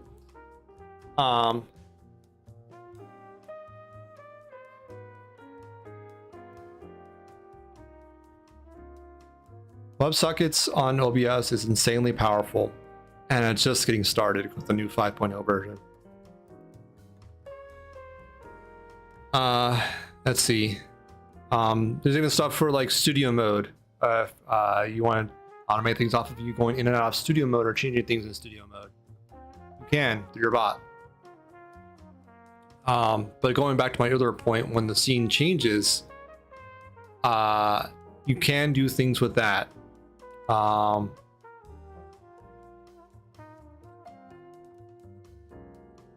trying to find it exactly.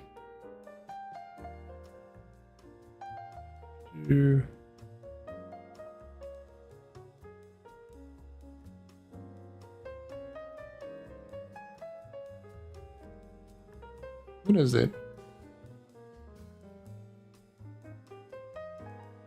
All right, so there's what I typically do it is on scene transition ending. So when a scene's changing and the transition for the scene finishes is when you want to, at least for me, maybe your situation is different, do things with it. So like you change scenes based on what scene you came from or going to react. So if I'm going into my break scene, my bot will say things like, go stretch your legs, get some more water, kind of stuff. Essentially on that, I have logic to see, you know, what scene am I going into, what scene where I'm not going into, do various things based on that. And that's it. It's pretty straightforward. Like if I go into my end scene, it drops my social links. So going to my end scene, I'm typically ending stream at that point. So dropping the socials is already just done for you. Thank you for the hydrate.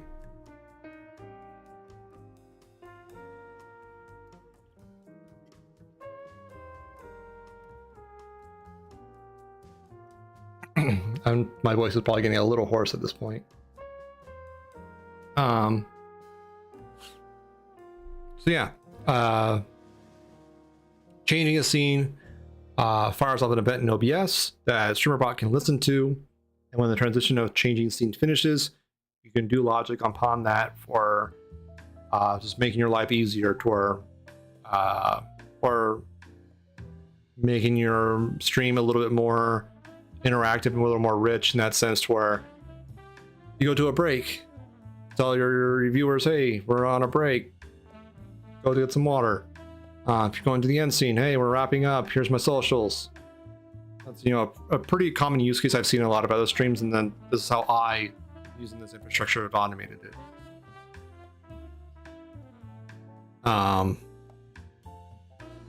Yeah. So that's like a good example of how like you can do things to OBS or listen to things from OBS to, again, automate the easy things, make your life easier so you don't have to think about it. And this is just me, but I like to make my life as easy as possible because I love to forget things. My brain likes to forget things. So as much as possible, I'll automate things so I don't have to think about it.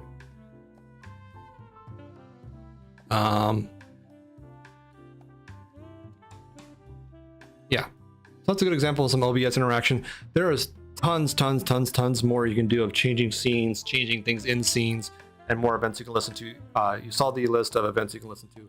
It's massive. Depending on what you do with your OBS and what kind of like interactivity you're doing with your OBS, you have a ton of possibility. It's really what your creativity lends you to.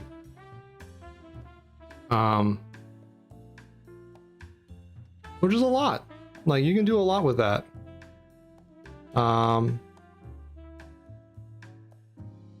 Yeah. So that's OBS. What was another one? Okay, so this is a quick one. For stream music, I play, well, a lot of my local music I play through a program called Fubar 2K. It's another music player. It's done by a lot of the same people that used to work on Winamp. It's a historical throwback. And one of the reasons I do that is because with Fubar, there's a plugin that can drop a text file and update its contents every time the song changes, just as a simple text file. So with that plugin, it enables me to, in my bot, read the text file and respond in a chat message, what's the current song playing? I think you do this with web-based solutions through like Spotify and whatnot, but I'm one of the weird people that don't like Spotify because they're not really super supportive of artists, and the ad program is not super great in my opinion. I won't go into detail about that, but suffice to say, I'm not using Spotify. Using Fubar. I did try Stream Elements' media player, and it worked until it stopped playing randomly, which was super annoying. But all this to say, we can look at the now playing it command in my stream as a good example of some,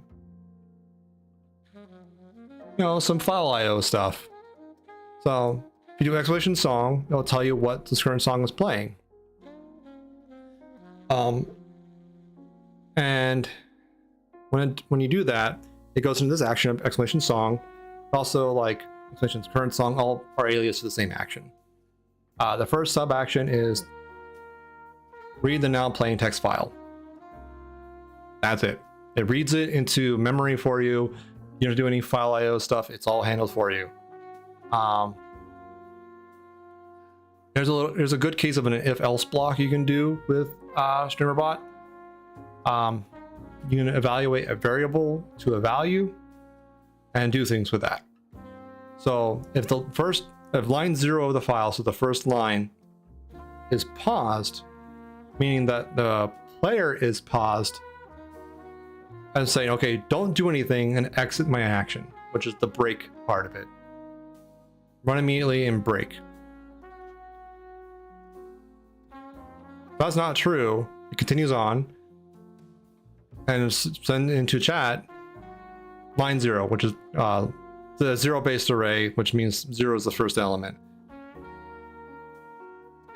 And I'll say, okay, this is the current artist and song, because that's what the plugin outputs into the file. And that's it. My current music accessible to chat with 3 instructions and no custom C# code. That's it.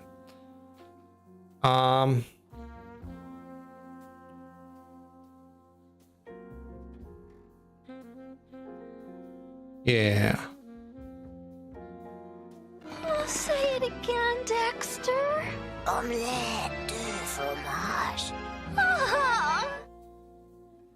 I did not put the reaction scene on this. That's my bad. Oh, it should be in the foreground scene collection.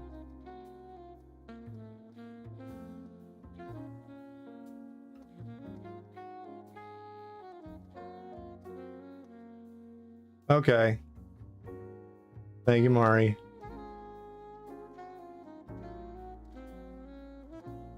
Or this is not set to fill the scene. I'll hydrate.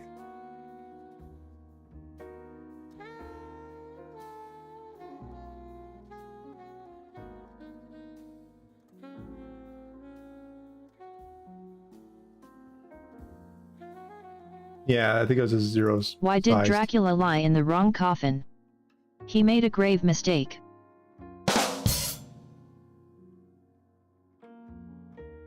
Thank you, Mari.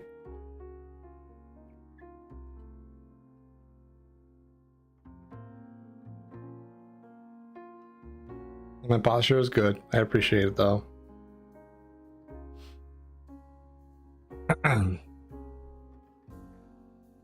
But you don't like the Dracula joke?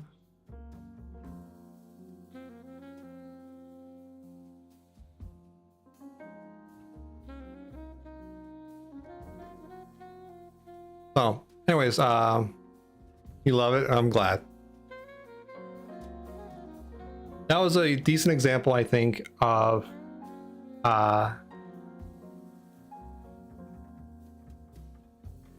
what you call it, reading and writing, or reading from a file, but another program is like outputting for you, so like your music player. But you can do this with tons of other things, right? You can do it with like Lumia interaction, I think, has some of this.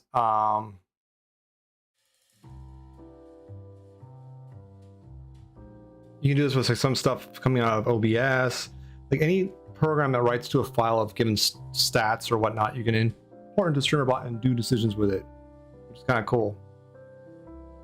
Like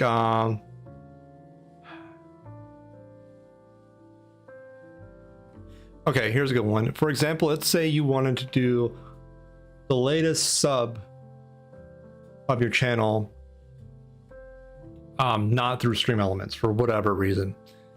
You can on StreamerBot listen to the sub events, you know, and save who that was as a text file somewhere on your machine. It doesn't really matter where, for the most part. And then have events, you know, reading for that file or watching for the file to change to react to it. And then send it over to OBS to set like a GDI text source, for example. And that will do the same thing functionally as what Stream Elements does for you. For whatever reason, again, if Stream Elements was not conducive to what you wanted to do.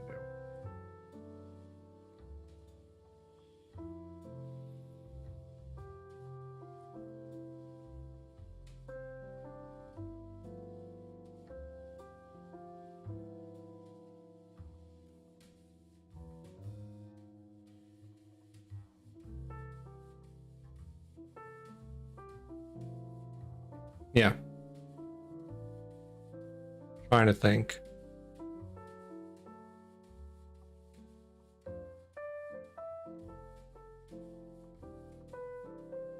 Okay, so that's file input stuff. You can also write to files, you know, like I mentioned, if you got a sub event, if you want to write the user.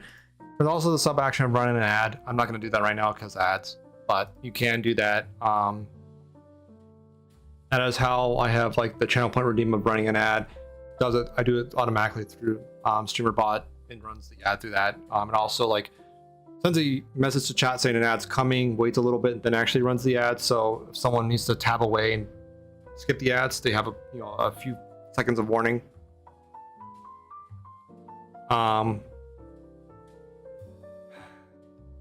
One sort of like semi-stretched topic I wanted to go to, and if anyone feels like they've already been overloaded with information, please tell me. But do over like web decks, which are the HTML-based analogy of like Stream Decks. You can do a StreamerBot for free. You just need, you know, a screen that has a browser in it. So if you have an old Chromebook and you want to has a touchscreen, you can turn this effectively into a Stream Deck for little to no cost. Just, you know, whatever value you had in that, you know, Chromebook, for example, is now a Stream Deck. I find pretty cool that you can just sort of cobble together a pretty good analogy of that system. The only shortcomings I would say that have for it is that it doesn't have folders nor pages. You need to have like separate decks for pages effectively. That's it. You can do pretty much everything else you can in a Stream Deck and a web deck, for the most part. There's probably exceptions to that, but generally, the vast majority of cases, it's the same. And I'm gonna give you a quick preview of my Stream Deck. It's a little much, won't lie. I have it running on my tablet. Yeah.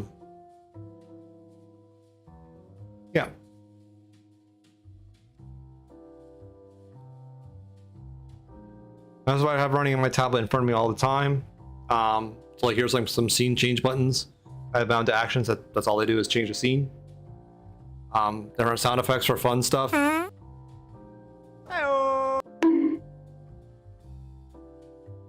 Because StreamerBot can just play a sound, and so having an action that plays a sound and then binding that to a button on my Stream Deck, super cool.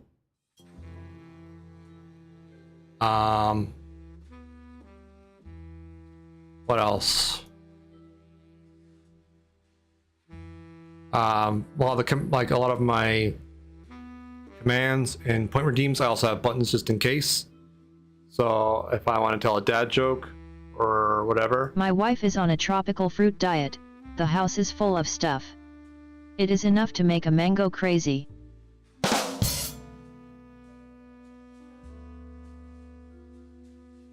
There you go.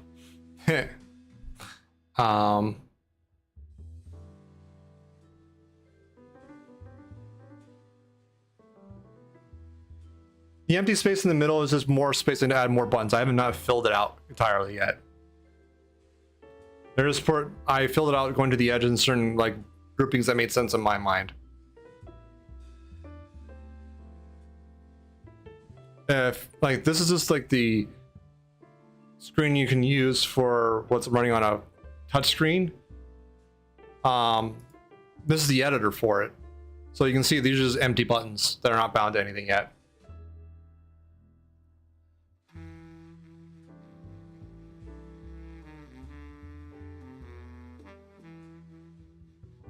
Exactly. The buttons are here. They just don't do anything. So they're not actually set up to do anything. They're not rendered right now because there's nothing bound to them.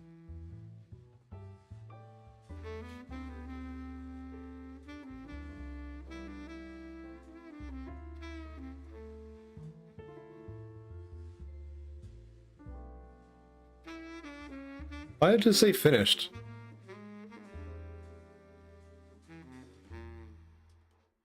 The heck? Oh.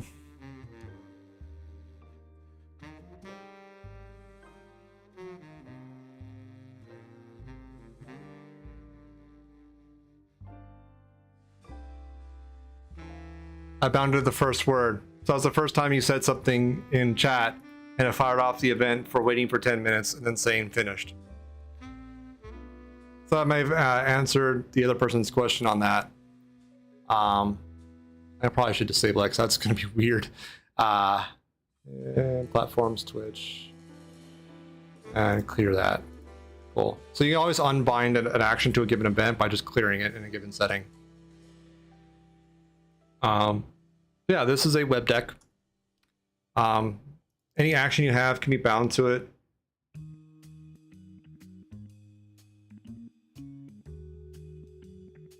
This requires. Why not have this bound? Ah. I may have to look at that later. But yeah, all kinds of cool stuff. As you know, if I get like, you know, a cheer event or a sub or a raid or whatnot, I have something called party mode that does a bunch of color pulsing like that. Now it's all that is a color correction filter on OBS and StreamerBot modifying the hue value in a circular fashion a few times. That's it.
My particular surface I think is like 13 inches. And you can resize your web deck to various like columns and widths. Count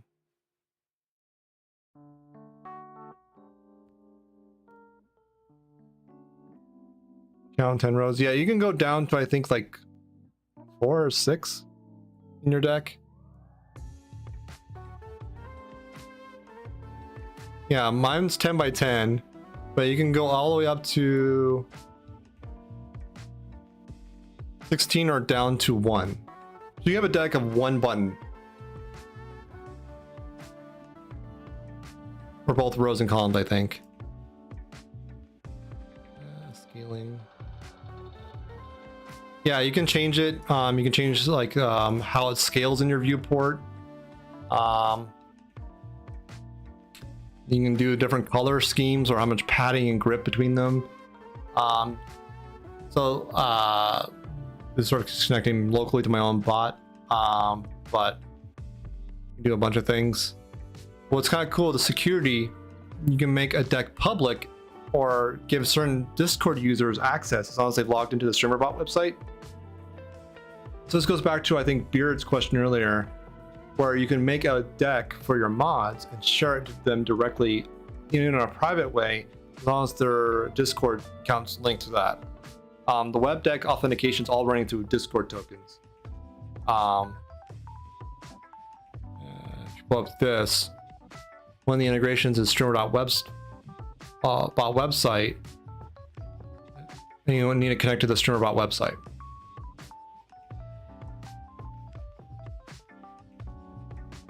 But you also connect things with like Ko-Fi and Patreon and Loot Devil. I don't know what Loot Devil is, but that's there.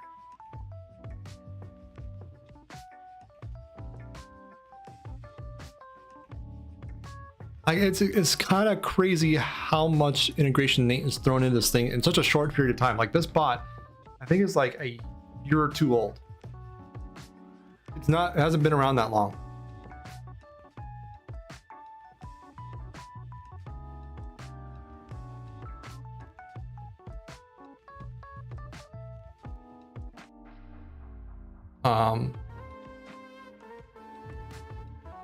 Yeah.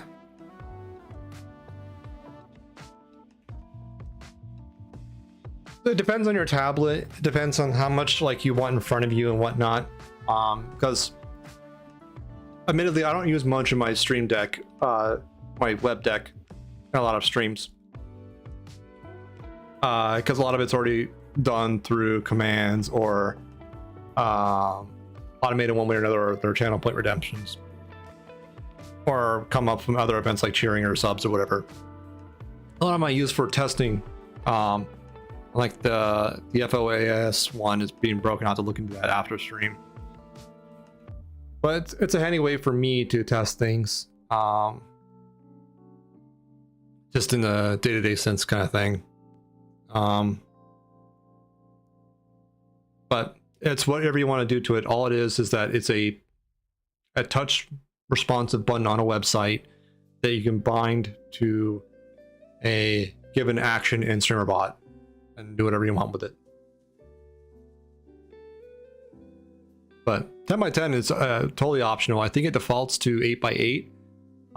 My tablet being like a 1440p tablet, or more than 1080, but not by much. That just made sense for me with my tiny fingers. But you can customize that to however many rows or how many columns are convenient for you, how much text you put in each box, convenient for you. It's really up to how much you want to do it and what color scheme you want. So yeah.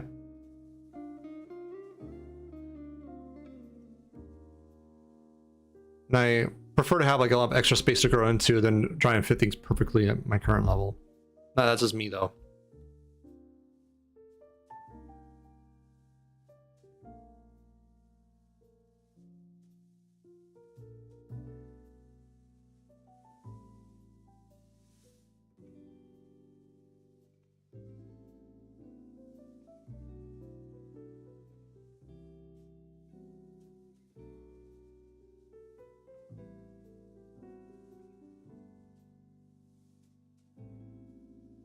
So probably a more advanced example for me is that I have some of my common channel point redemptions tied to buttons on my web deck.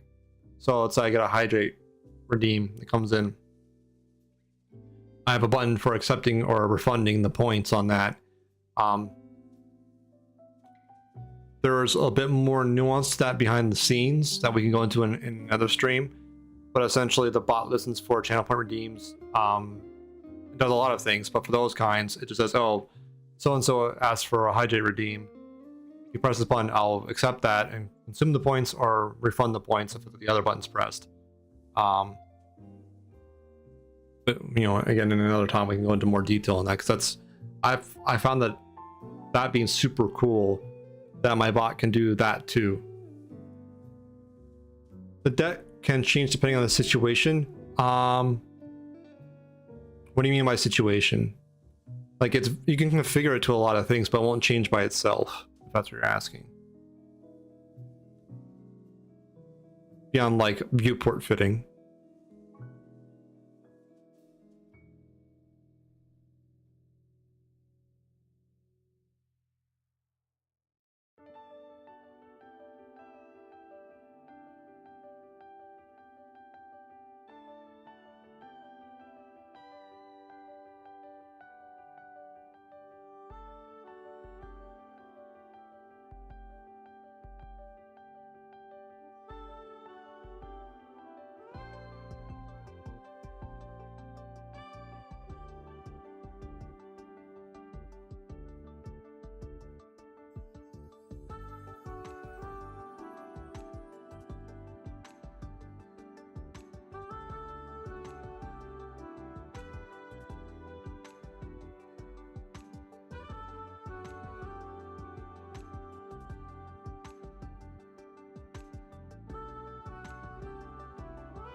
So, like, you can change it to like what color scheme you'd want, or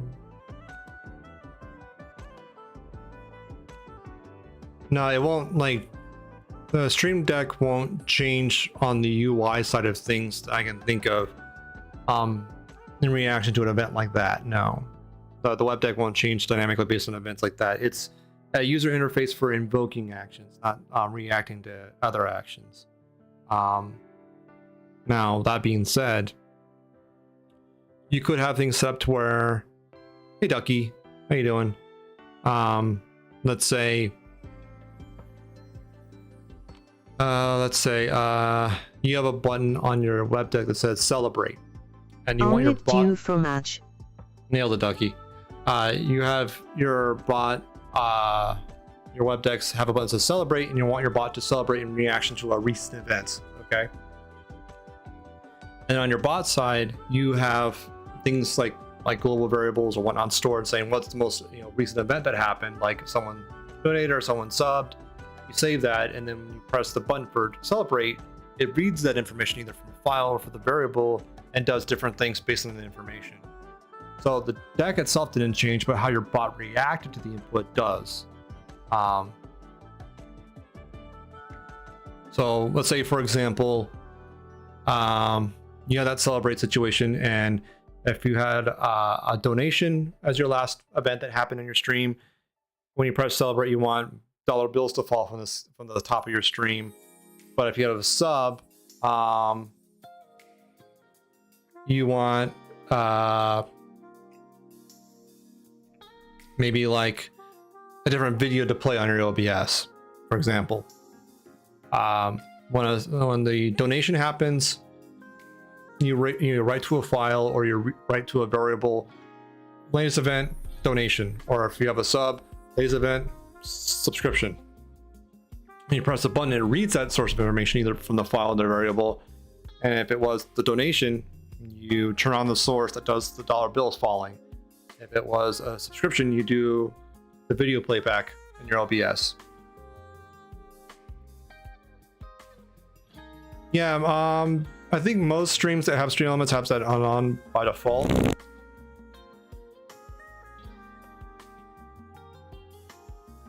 It's not exhaustive. It only does the commands listed on stream elements.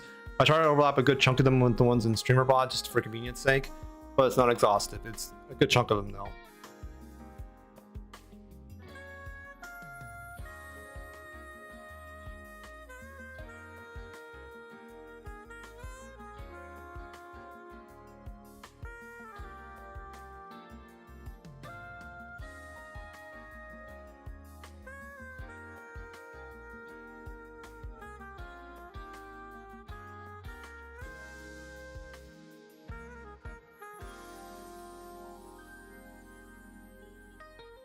Like fart's a pretty funny example because on stream elements does the part where it outputs the message of toot with varying number of O's, but StreamerBot listens for the same command and plays the actual sound effect.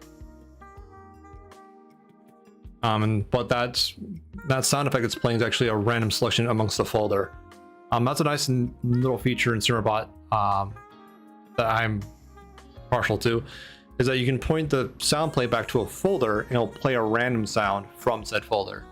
So it's really handy if you want like various farts effects or various like barking sounds for the dog redeem, for example. That's there.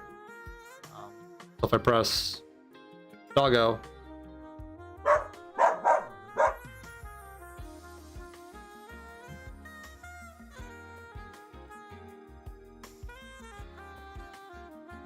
I think it's 8 ball. I'm not sure, Duck. You have to double check the command list.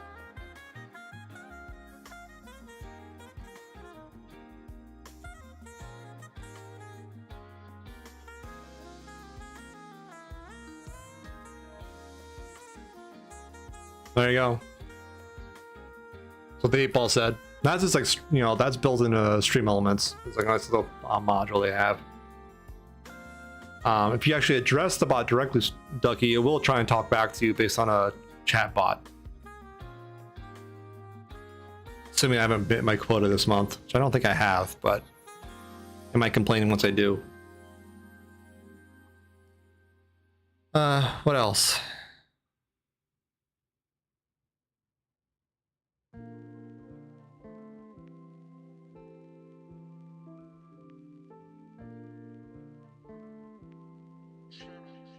Yeah, I just wanted to do a brief overview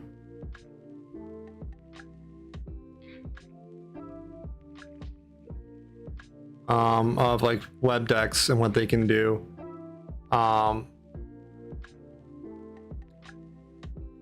Like I was saying earlier, you can have things happen with like predictions and polls. So if you have like a create or update or complete a terminated poll, you can do things. Same thing for predictions. Create a prediction, update a prediction, lock it in. You have various things the bot reacts to on that, based on what happens on Twitch. But that's, I think, everything I wanted to cover in the first kinds of these streams. Hoping that get some feedback, some more information on it, see what worked, what didn't work, what I can improve. If people want to see more of this kind of thing, because again, I want to enable and augment and support other streamers doing things to make their lives easier. Like I like making people's lives easier as best as I can, in many ways. And I had the crazy thought that this might be one way of doing that, and in doing so, give it back. Again, the outline to this is posted on GitHub. I will aim to have as much of this also posted on GitHub in terms of like the textual content. So that's here. That's the markdown thing. And if I do more of these, I'll put more there too.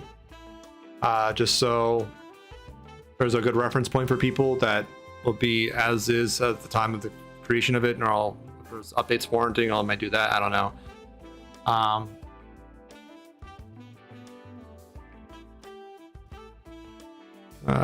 Is there anything else anyone else wanted to cover tonight in this one, or any questions specifically I can explain hopefully fairly quickly?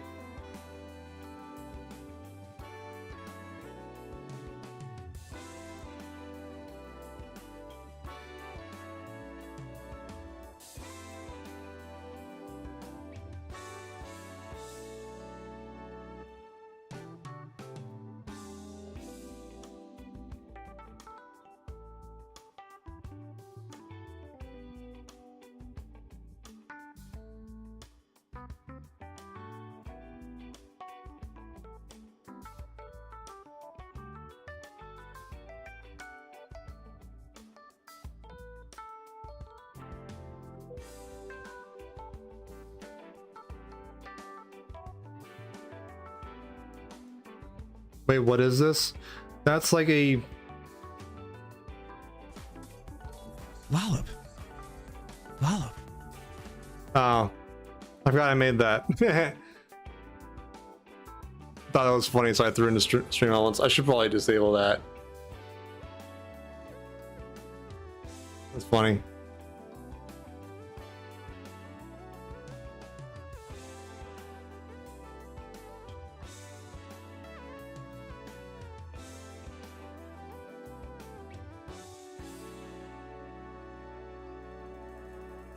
No, I'm not. That's Chris. That's Dixie Chris.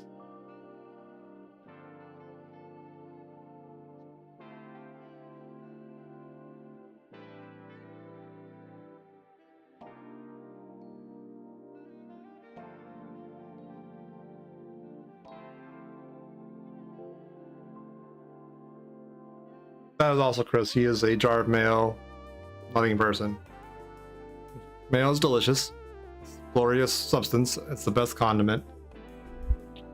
So can't blame him on that.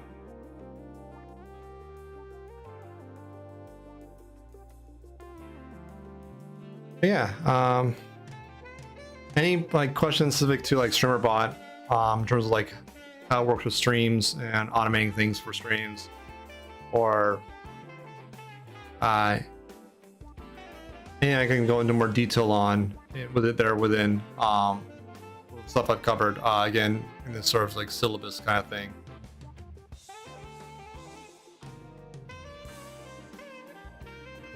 There's a better copy of it, I think. And this... There we go.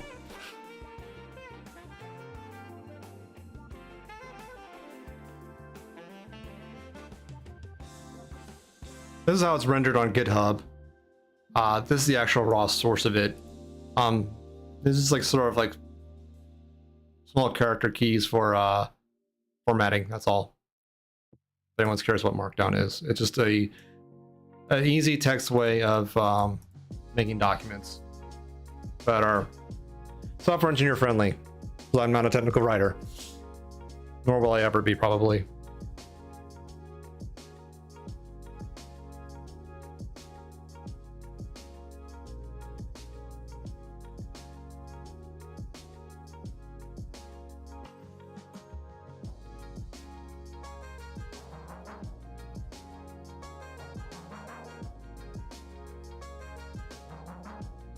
Markdown is good. Everyone needs to learn it. I don't know if everyone needs to learn it, but I do find it very useful for quick things.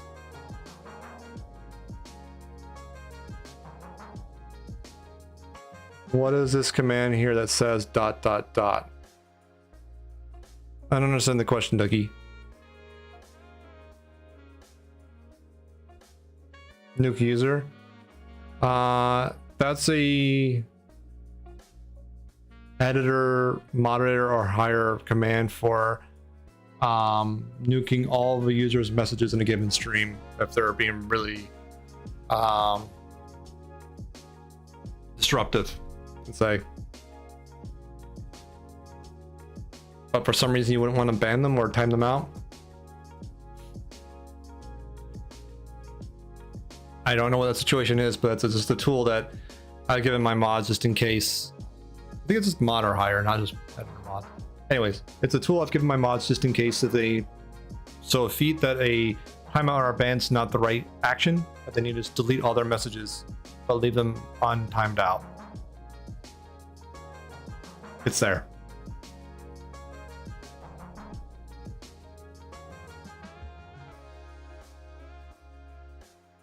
The same thing exists on Discord bots too.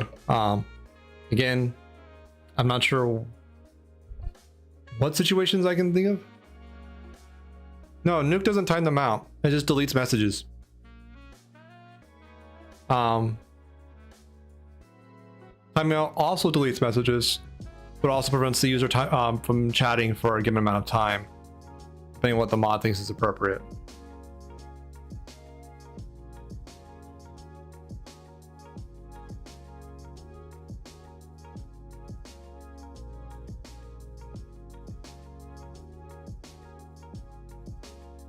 What are you doing, Ducky?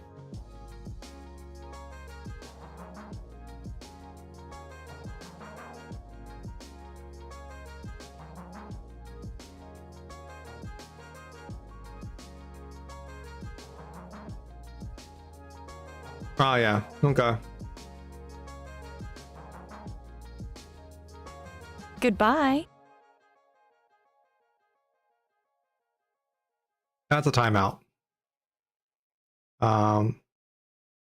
You know, Ducky just can't talk now for about 5 minutes. Part of timing out on Twitch also is deleting that said user's messages prior to the timeout.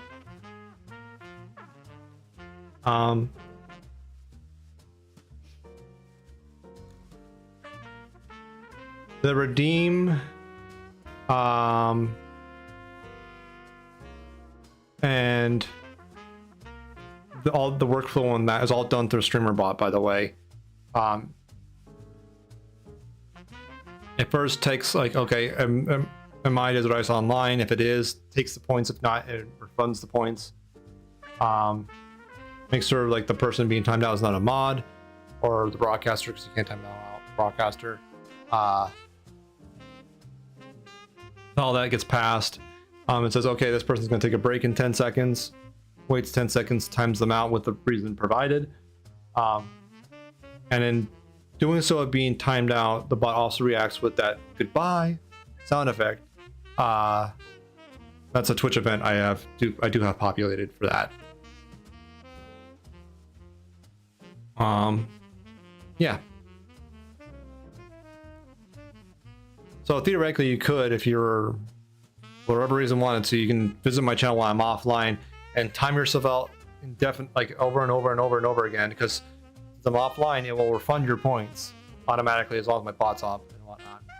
And just have a whole bunch of timeouts on your account.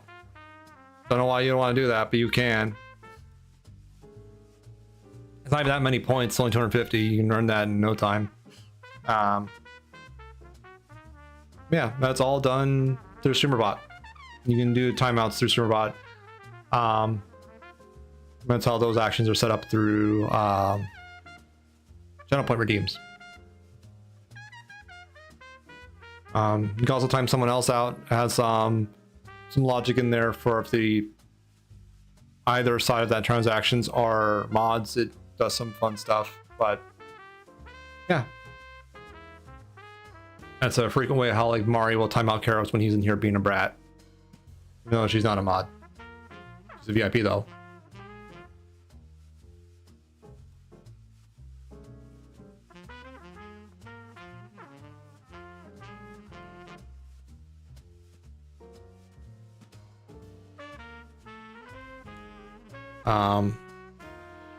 Yeah, so web decks are touch-based UI. They just fire off events or actions in your StreamerBot instance. What you do thereof inside the bot is up to you, but you can do a lot of really cool, complicated things and actions as you see. Has Boolean logic, branching, randomization, and invocation of other actions, which does that. That's a lot. That's Turing complete programming to an extent. Yeah. The most powerful thing in my mind is dropping down to C# code yourself and writing your own code to run within the context of the bot, which is kind of awesome. Super awesome in my opinion.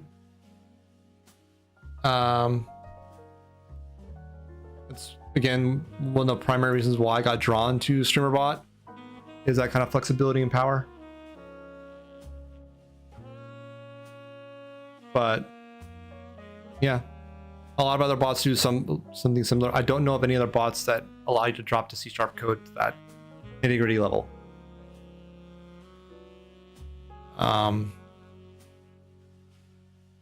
But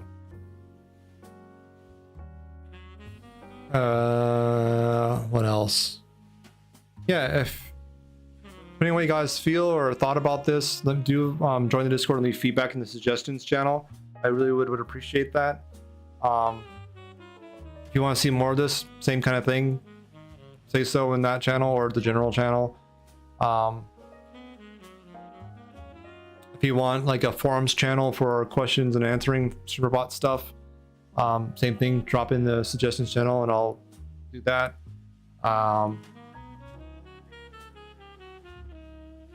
Yeah, if there's any topics in StreamerBot you want me to cover in the next version of this stream, same thing.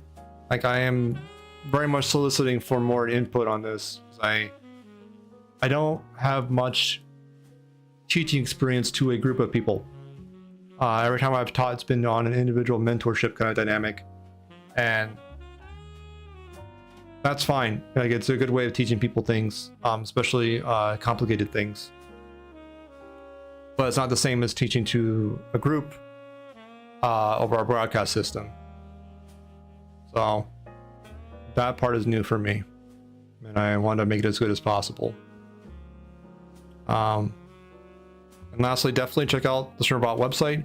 There's a link to the wiki off of that has a lot of documentation, a lot of rich information to walk you through a lot of the sub steps, sub actions, events. All the variables are documented there for the most part.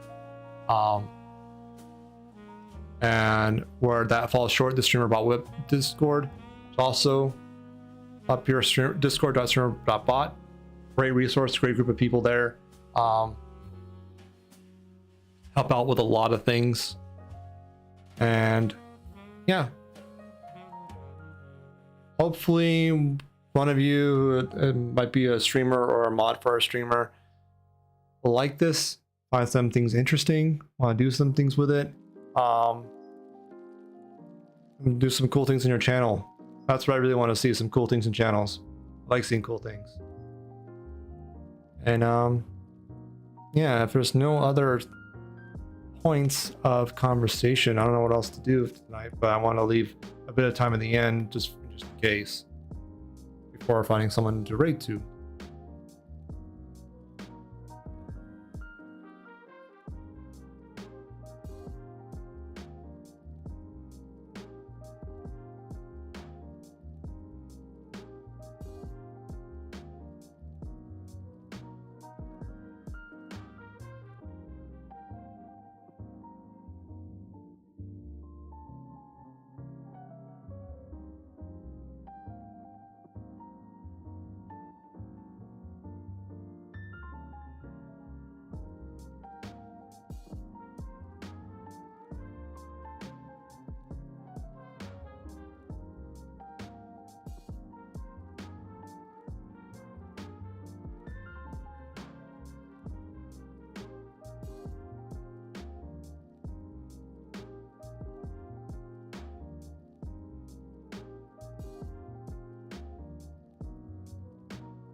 Okay. Well, hopefully the silence is a good sign of me explaining things well, or not shittily at a bare minimum. Again, if you have any questions or ideas for more of this kind of topic, do drop in the Discord. You'll find someone to raid to. I hope you all enjoyed this. Hope you had a good time. Dropped all my socials. Again, join the Discord if you want to interact more on this kind of topic. Hover for like my normal game streams. Clips go there. Twitter for any updates. That's where I got the idea of this and sort of called out for interest. And hopefully some people from that got here and saw some of this. And this will be eventually on the YouTube once it rolls off of Twitch. The VOD will be preserved just for historical purposes as of StreamerBot version 0.1.12. Thanks for stopping by, Ducky. Let's go find someone to raid to that's excellent person.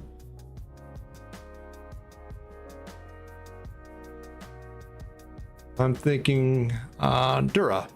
Dura's an awesome variety streamer. She's playing some Cult of the Lamb, which is a good stream game.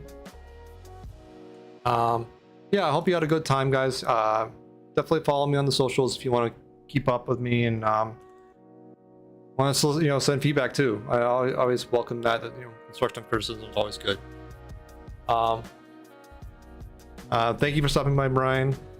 Let's go raid Dura Soup. Grab your raid calls, which are there. Took a second there. First one's for subs, second one's for non-subs. Let's go show Dura some support. She's excellent. And yeah, I hope you all enjoyed this.